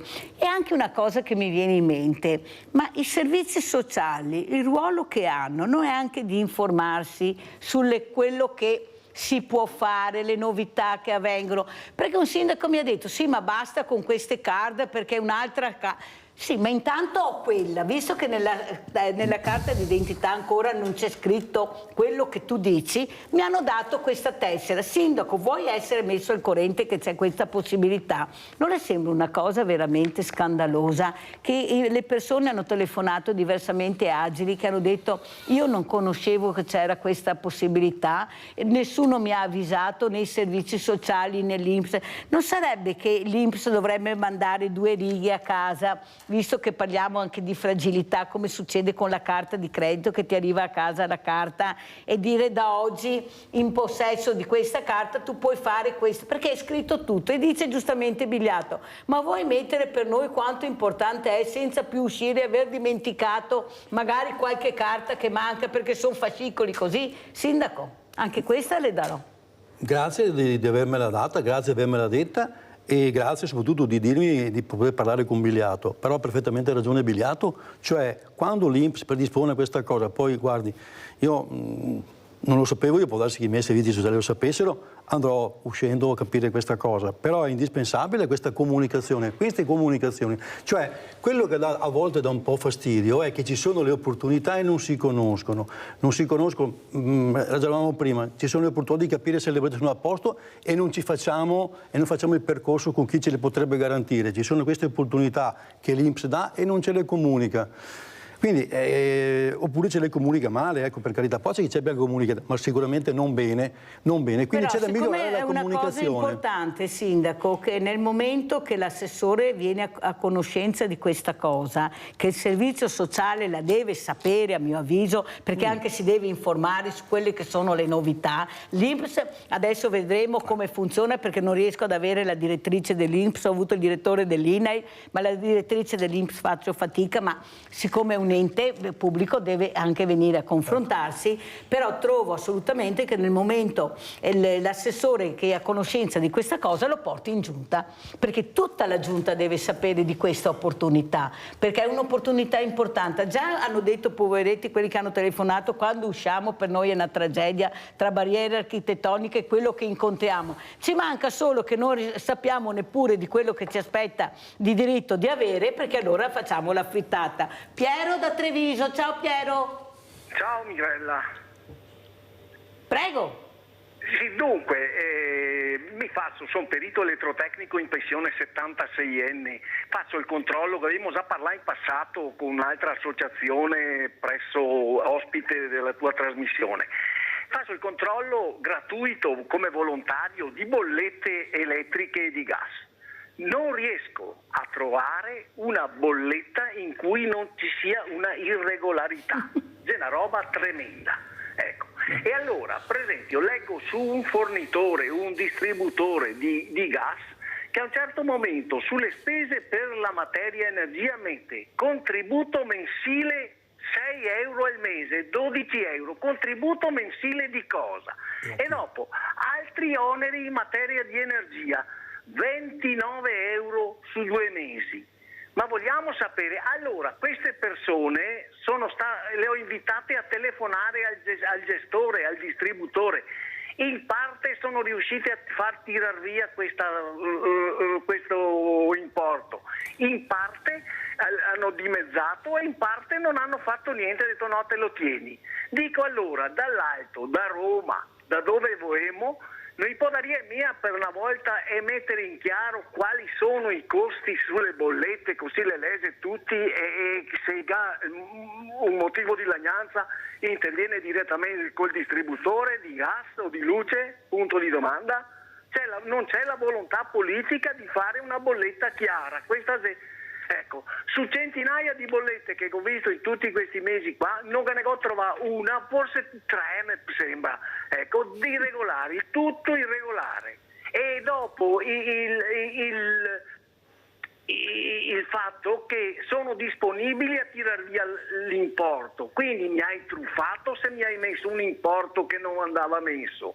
Non si può andare a rubare al supermercato e se mi trova pago a merce e sono a posto, vado a rubare in banca e prendo una mazzetta di soldi e dopo, insomma... Grande Piero, grandi. Tanto ti ringrazio per il tuo volontariato, perché veramente fa molto bene, ti ringrazio Piero. Sentiamo, devo correre Piero, grazie, lascia il tuo numero che può essere interessante magari anche per il sito, mandiamo a fare volontariato a Vedeago, a Lese Boetta a Vedeago. Allora, sentiamo come commenta Paolo Schiona di questo Piero che dice: ma possibile che non trova una boetta giusta? Sì, nel senso che presa d'atto, come si suol dire. Ce ne sono pochi. Mamma mia. Rispetto alle centinaia sono pochi che spiegano correttamente e soprattutto giustamente, come ha detto il signor Pietro, nel momento in cui me li hai presi me li devi anche restituire. Una persona magari da sola, un consumatore da solo fa fatica a richiederli, si deve, purtroppo, perché è anche brutto da dire, il diritto non dovrebbe andare di per sé senza il bisogno di un professionista, perché è diritto.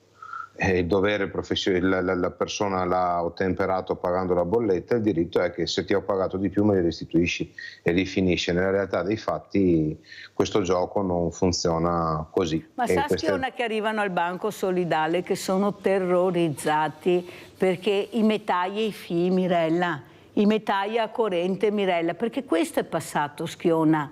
Loro ci giocano su questo, sulla paura, e questi qua magari si indebitano che non ne vengono più fuori perché nessuno dà soldi e perciò devi andare su percorsi che poi ti stritolano.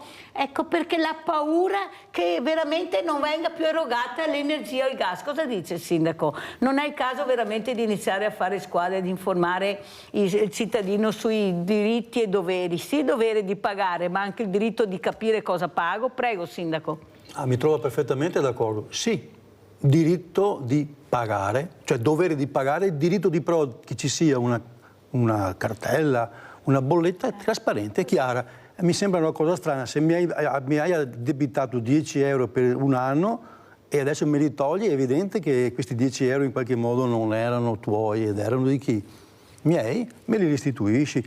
Ma è per questo che torno, quindi ben venga Pietro, per cui io credo che dovremmo fare di questi tipi di percorsi proprio nell'interesse delle persone fragili, nell'interesse di tutti i cittadini, perché credo che questo debba essere, trasparenza è anche questo.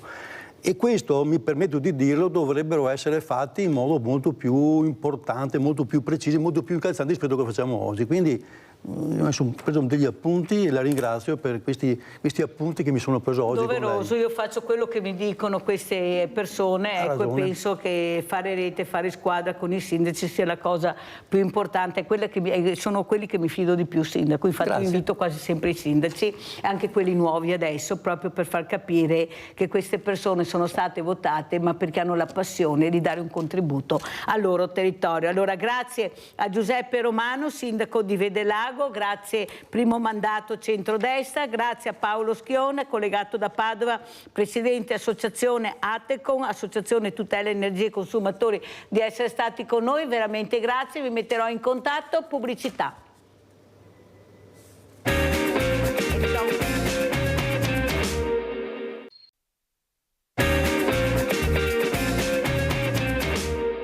Te vedi, Rosero, che la cresta fascista sta nascendo ancora.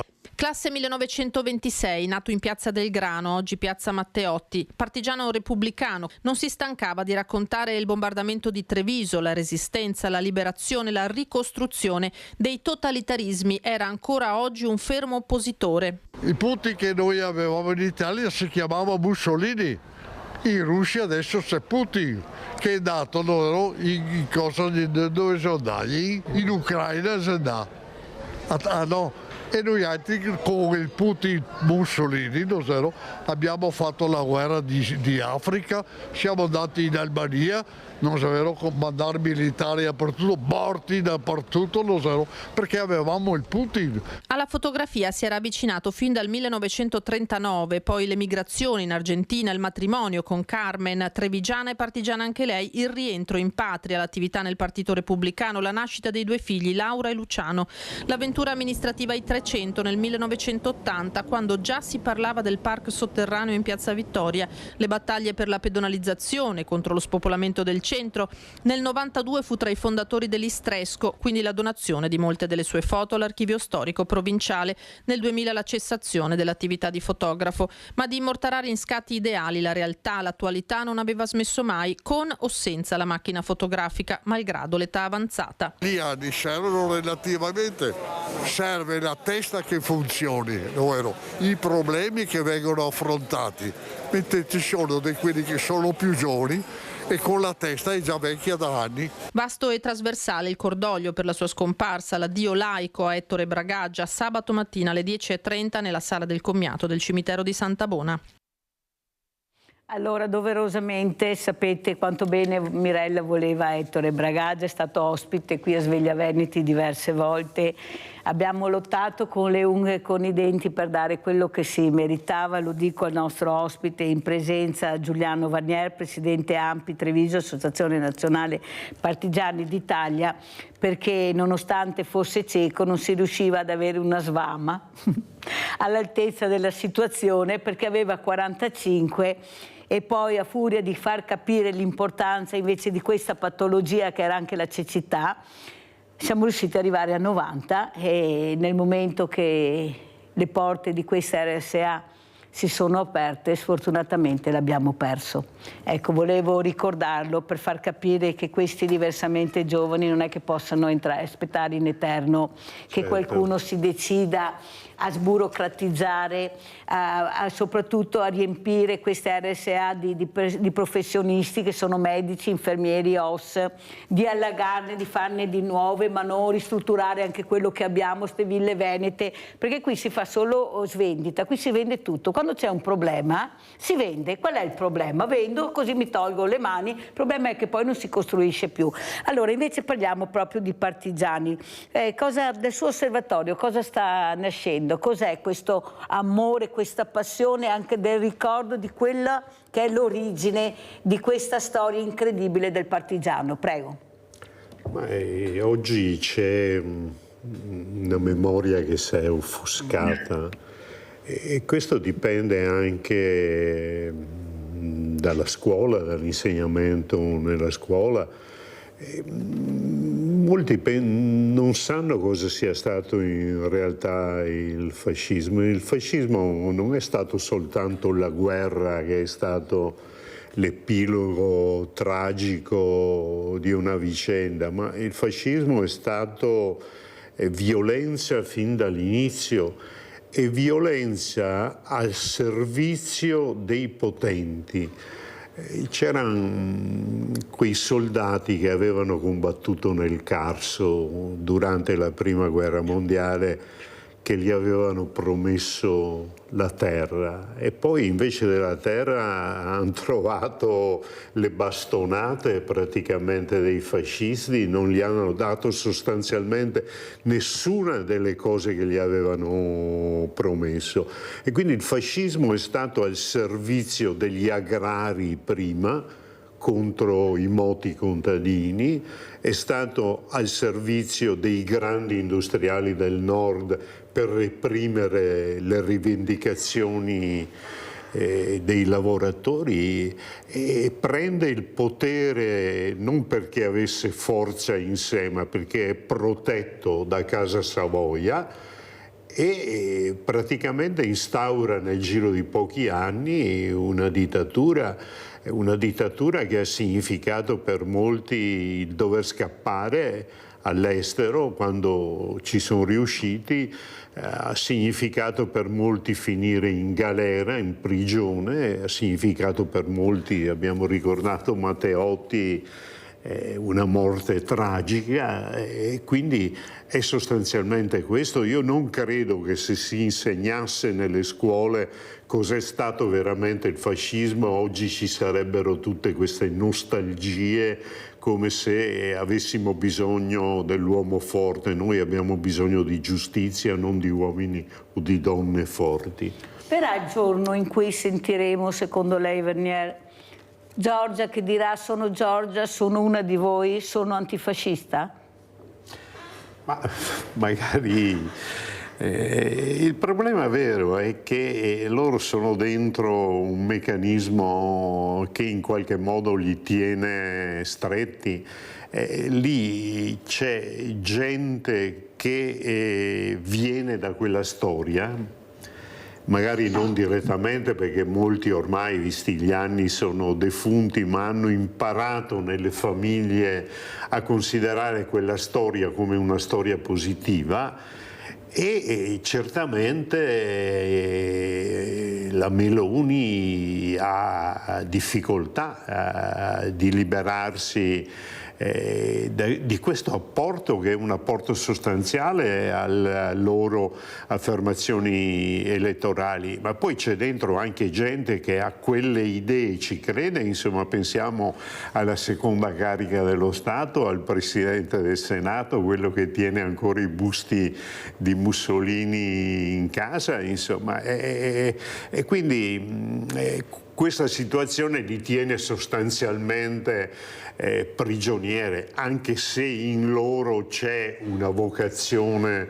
di tipo autoritario, insomma questa idea che hanno ad esempio del premierato e quindi di ridurre praticamente a un taglianastri il Presidente della Repubblica è un'idea che viene da lontano. Certo, oggi non possono riproporre il fascismo nei termini in cui è stato, insomma nessuno lo farebbe perché non ci sono le condizioni internazionali, nazionali, eccetera, per fare questo. Però questa idea di avere in qualche modo uno che comanda su tutti è nel loro DNA, insomma questo è, anche se non possono ripetere ciò che è stato, insomma il ventennio e Mussolini sono chiusi per sempre, però ci sono forme di fascismo,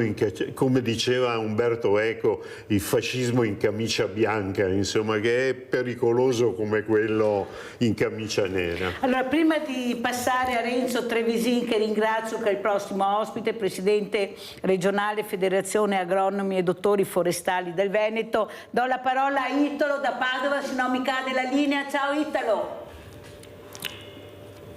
Pronto? Pronto?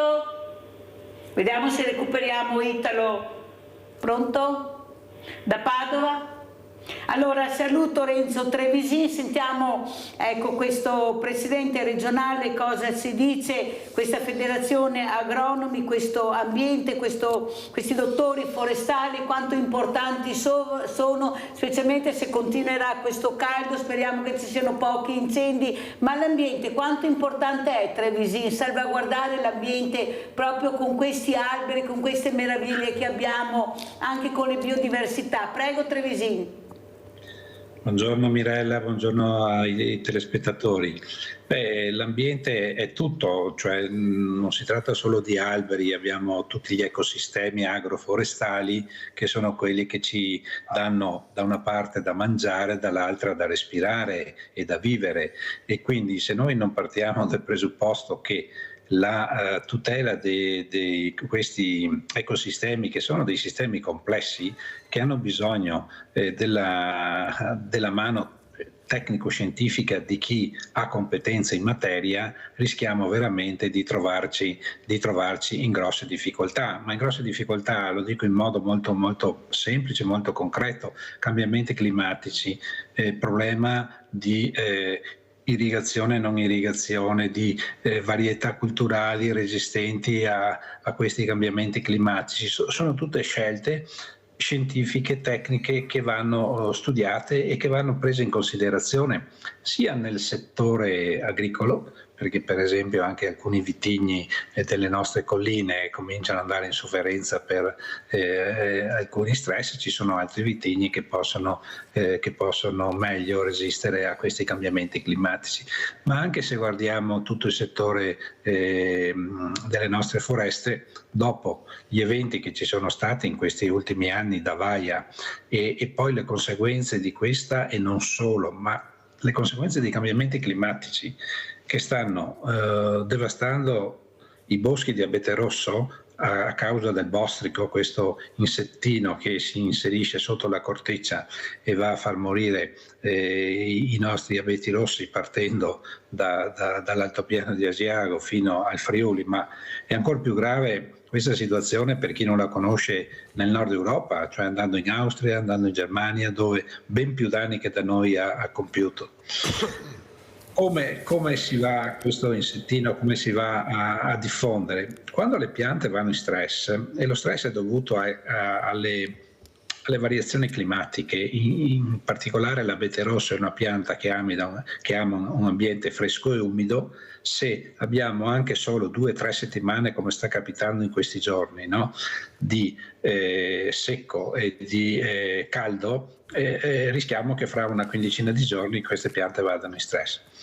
Poi, non avendo avuto negli ultimi anni degli inverni particolarmente freddi, dal punto di vista biologico, questi insettini si moltiplicano ancora di più, cioè invece che fare una generazione e mezza all'anno ne fanno 2, 2 e mezza, e quindi la loro diffusione è ancora Stiamo in queste giornate vedendo anche a livello nazionale con i colleghi di tutta Italia un po' quelle che sono le esigenze delle nuove frontiere anche del settore agricolo e lì bisogna tener conto effettivamente di quelli che sono i cambiamenti climatici, perché tutta la filiera agricola produttiva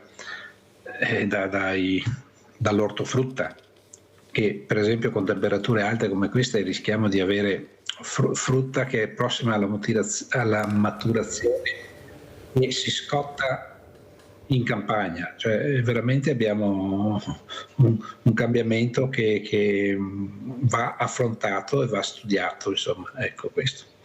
Molto chiaro, visto che abbiamo parlato di clima, Giuliano Vernier, credo che clima c'è un clima di un uomo solo al comando, abbiamo visto cosa è successo in Francia, ma abbiamo visto anche ieri cosa può succedere in un attimo in America, dove veramente Trump per 1 centimetro, dicono, ha sfiorato la morte. Cosa sta succedendo? C'è una popolazione non solo italiana ma anche di altri stati che vorrebbe un uomo solo al comando? C'è questo tentativo. L'America è un paese un po' strano perché è il paese più potente al mondo, o almeno lo è stato, anche se oggi sta scricchiolando molto. Ma io vedevo l'altro giorno che stanno diffondendo persino i distributori di proiettili che mettono nei negozi alimentari, perché così uno si approvvigiona di munizioni. È ovvio che in una società già estremamente complessa come quella americana e anche molto divisa, perché insomma ci sono delle differenze anche sociali molto profonde. Poi se questo clima, no, di risolvere tutto con la difesa personale, con le armi eccetera, e poi si scatenano queste situazioni che sono incontrollate, incontrollabili.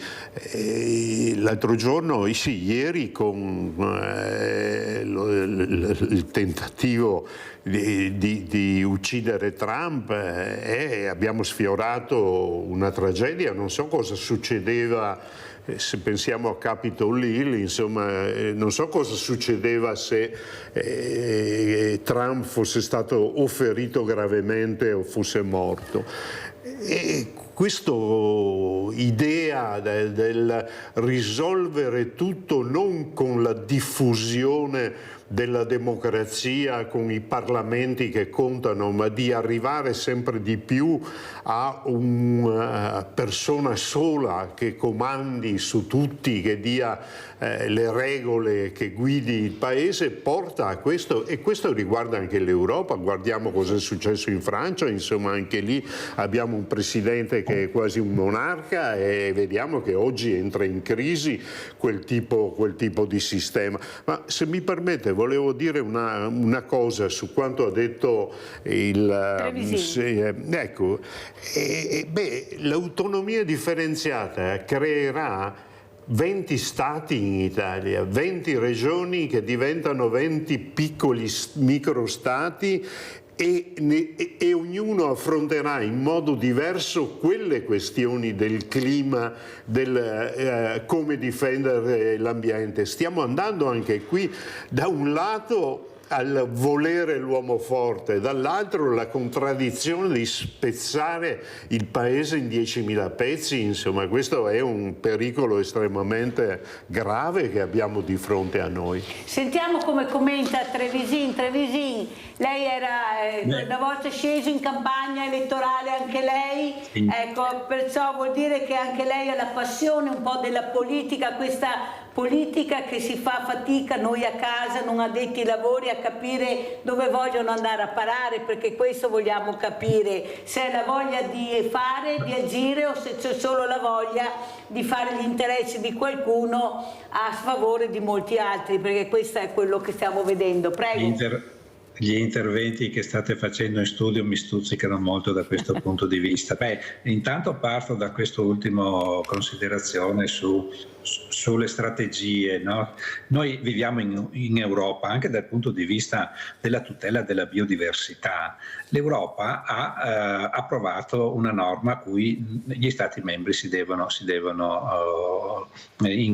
adeguare, e per esempio sulla riduzione dei pesticidi l'Europa è molto più avanti, anzi alcune aziende anche nostre sono molto più avanti di quello che i nostri amministratori vorrebbero fare.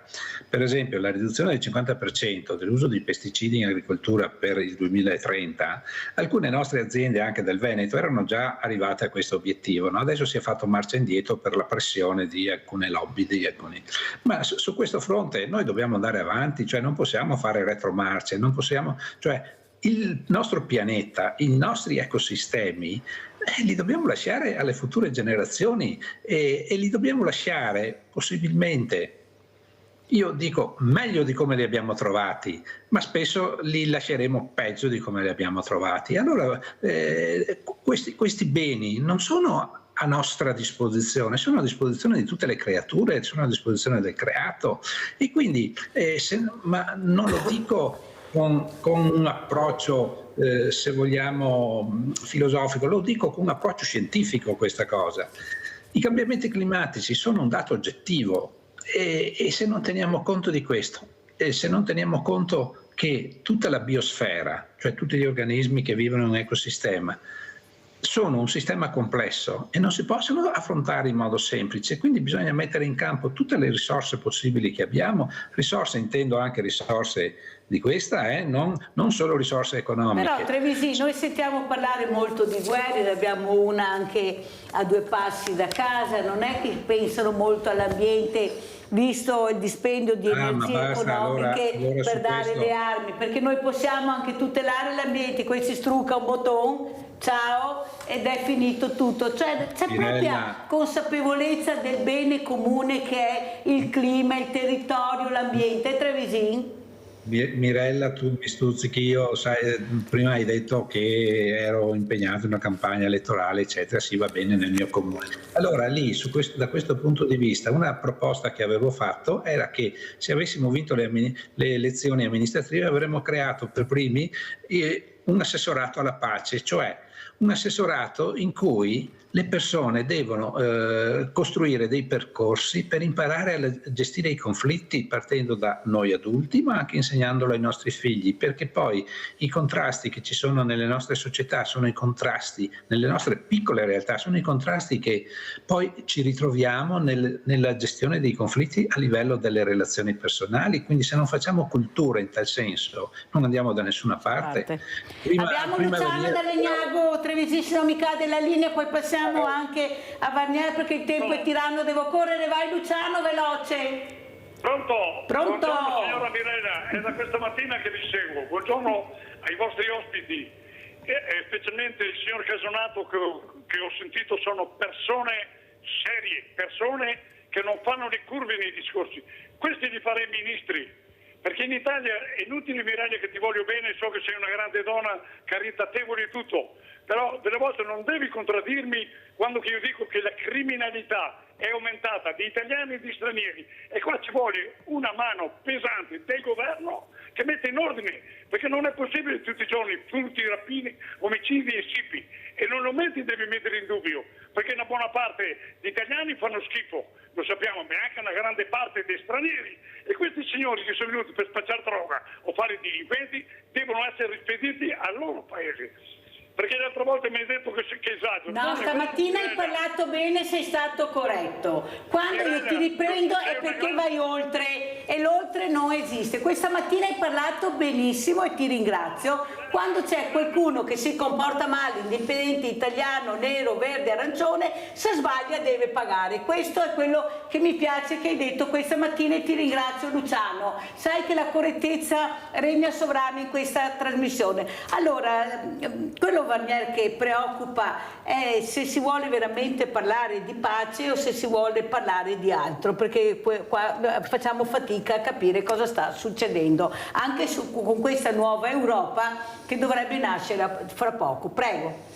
Il signore parlava dei migranti che verrebbero qui a portarci via chissà che cosa o comunque a delinquere, ma il problema vero è che nel mondo si spendono ogni anno 2.400 miliardi per la guerra, per gli armamenti. E molti di questi soldi sono soldi di risorse sottratte all'Africa e ad altri paesi dell'Oriente. Questa è la verità. Siamo noi che andiamo a rubare agli altri, poi gli altri, disperati perché li abbiamo portato via tutto, arrivano dove riescono magari forse a prendere 4 euro all'ora lavorando 15 ore al giorno o a farsi buttare davanti alla porta di casa senza un braccio, perché questa è la realtà o vivere in maniera disumana. O vivere appunto in baracche in maniera disumana. Cioè noi dobbiamo capire che siamo noi i predatori. Siamo noi che siamo andati in giro, noi parlo dell'Occidente, dei paesi sviluppati, che siamo andati in giro e per secoli lo abbiamo fatto. Quindi sostanzialmente dovremmo capire questo per riuscire a mettere le cose nell'ordine giusto, che poi certamente la questione della delinquenza va affrontata, eccetera, ma occorre capire qual è il punto di partenza di perché la gente arriva qui. Arriva qui perché noi siamo andati lì e abbiamo portato via tutto quanto era possibile portare. Volevo darle un altro dato, parlavo di 2.400 miliardi, sarebbero 440 secondo gli studi internazionali miliardi che si spendono ogni anno per gli armamenti, le guerre, eccetera. Ma in Italia spendiamo circa l'1,5% del PIL in arma, credo che siano sui 26-27 miliardi adesso ci impongono di arrivare, e pare che la Meloni l'abbia accettato, anche se dice bisogna scorporarli dal debito, ma è sempre debito, non è che se lo mette in un cassetto non sia debito, no? Significa arrivare al 2%, spendere altri 7-8 miliardi all'anno in più per le armi. È ovvio che poi non affrontiamo le questioni dell'ambiente, le questioni della sicurezza, le questioni fondamentali che stanno di fronte a un paese che ha, ricordiamolo sempre, i salari più bassi d'Europa. Siamo l'unico paese dei 27 paesi europei, siamo l'unico paese che oggi ha i salari e le pensioni che sono al di sotto di quello che erano nel 1990. Una popolazione che sta diventando sempre più diversamente giovane, che avrebbe bisogno anche di servizi alla persona. Certo. Senta Varnier, però la domanda che volevo farle: quanto può far paura la Russia che si allea con la Cina, che si allea con l'India, che sta andando verso un mondo dove veramente c'è un punto di domanda dove vorranno andare a parare e si sta completamente allontanando da quello che è l'obiettivo dell'Europa e l'America? Beh, innanzitutto bisogna condannare tutti quelli che fanno la guerra, perché si può avere ragione o torto, ma le cose si affrontano con la discussione, con la trattativa. E certamente quello che è avvenuto con l'intervento militare russo in Ucraina è da deprecare, però è anche vero, se noi andiamo a guardare la storia, e questa è documentata, che con Gorbaciov gli americani si erano impegnati a non espandere la NATO oltre i confini di quel tempo. Addirittura stavano discutendo se addirittura escludere dall'inclusione quando si stava facendo l'unificazione delle due Germanie, di escludere di mettere gli armamenti NATO nella parte ovest della Germania. Sono arrivati a ridosso della Russia. È ovvio che prima o poi reagivano. Avranno dei torti perché la guerra non si fa mai, ma è la NATO che si è espansa, non è la Russia che si è espansa, e quindi questa è una prima considerazione.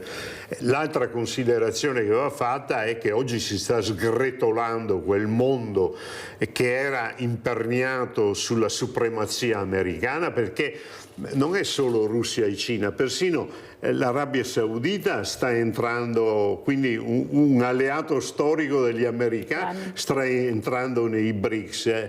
Il Brasile è nei BRICS, stanno entrando tutta una serie di paesi, ormai sono 23 i paesi al mondo che aspirano di far parte del BRICS, che significa circa il 40% del PIL mondiale, cioè si sta sgretolando quel mondo che aveva negli Stati Uniti d'America il punto di riferimento unico, e andiamo verso un mondo bipolare con tutti i problemi. Forse per questo molte persone autorevoli americani vogliono che Biden lasci? Che vogliono? Che Biden lasci? Ma io credo che lo facciano perché lo vedono anche in difficoltà poi proprio da un punto di vista personale, fisico. Non è che se tirano via Biden risolvono il problema con chi, perché i problemi rimangono sempre quelli.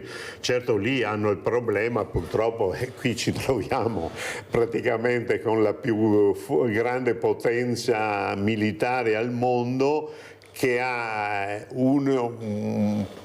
mi si permetta, un pazzo imprevedibile come possibile presidente, e uno uscente che è in condizioni, due ottantenni praticamente, che sono rispettabilissimi per l'età, ma credo che insomma occorra magari, insomma, pensiamo quando c'era Kennedy che aveva 40 anni, insomma, che diventa presidente degli Stati Uniti. Oggi c'è anche un impoverimento del personale politico americano. Oddio, questo riguarda tutto il mondo, a mio avviso, sì, questo impoverimento politico. È vero, allora sentiamo come ci saluta Renzo Trevisin, che messaggio vuole lasciare questa mattina proprio che riguarda l'ambiente. Trevisin, veloce perché sono in chiusura. Il messaggio è che le cose vanno affrontate in modo scientifico, ma lascio anche un messaggio dal punto di vista umano, no? I lavoratori del mondo agricolo, i caporalati che esistono nel mondo dell'agricoltura e gli stipendi che questi prendono è un tema sociale che è molto importante, che va affrontato. Io ho lanciato un appello giovedì scorso all'Assemblea nazionale in tal senso, nel senso di dire che dobbiamo far fronte comune e coinvolgere le associazioni di categoria del mondo agricolo anche su questo tema, perché è un tema sociale molto importante. E per quanto riguarda invece i cambiamenti climatici, sono temi che vanno affrontati con le dovute conoscenze tecnico-scientifiche e non con decisioni che non tengano conto di quella che è la realtà scientifica.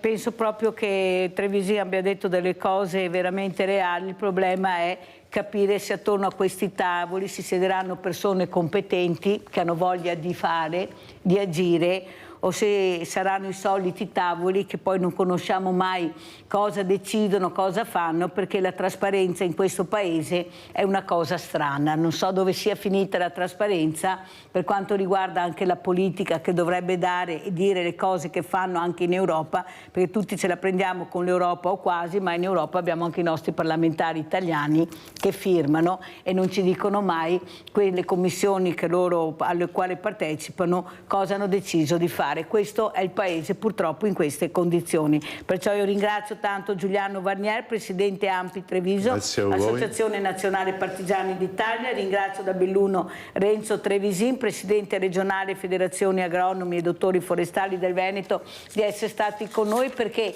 c'è sempre il clima di mezzo, o da una parte o dall'altra. Il clima non è né di destra né di sinistra, è il clima. E adesso andiamo a pranzo con la proposta di Mirella. Baccalà di nonna Elena. I vichinghi, per alimentarsi durante gli interminabili viaggi per mare verso la Groenlandia e l'America, erano soliti utilizzare il baccalà essiccato. Ingredienti per 4 persone: 800 grammi di filetti di baccalà già ammollato e spinato, 400 grammi di patate, 2 fasci di scarola liscia, 50 grammi di olive nere, un cucchiaio di capperi dissalati, pane grattugiato, olio extravergine di oliva, sale. Lavate e asciugate il baccalà. Spellatelo, togliete le spine e tagliatelo a pezzi piccoli e poi bollitelo. Sbucciate le patate e tagliatele a fette piuttosto sottili. Lavate la scarola e tagliate le foglie a pezzi.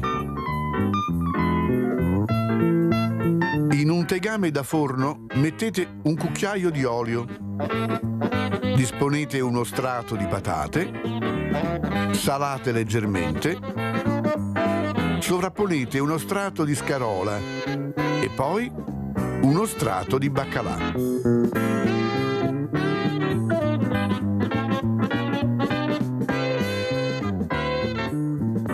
Continuate con gli strati distribuendo i capperi e le olive tra uno strato e l'altro. Lo strato superiore deve essere di baccalà.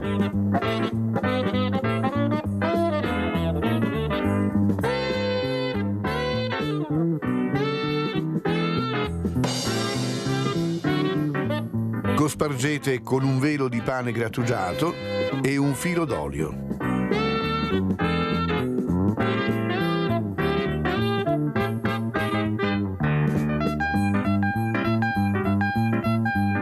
Coprite con carta da forno e infornate a 180 gradi per 20 minuti.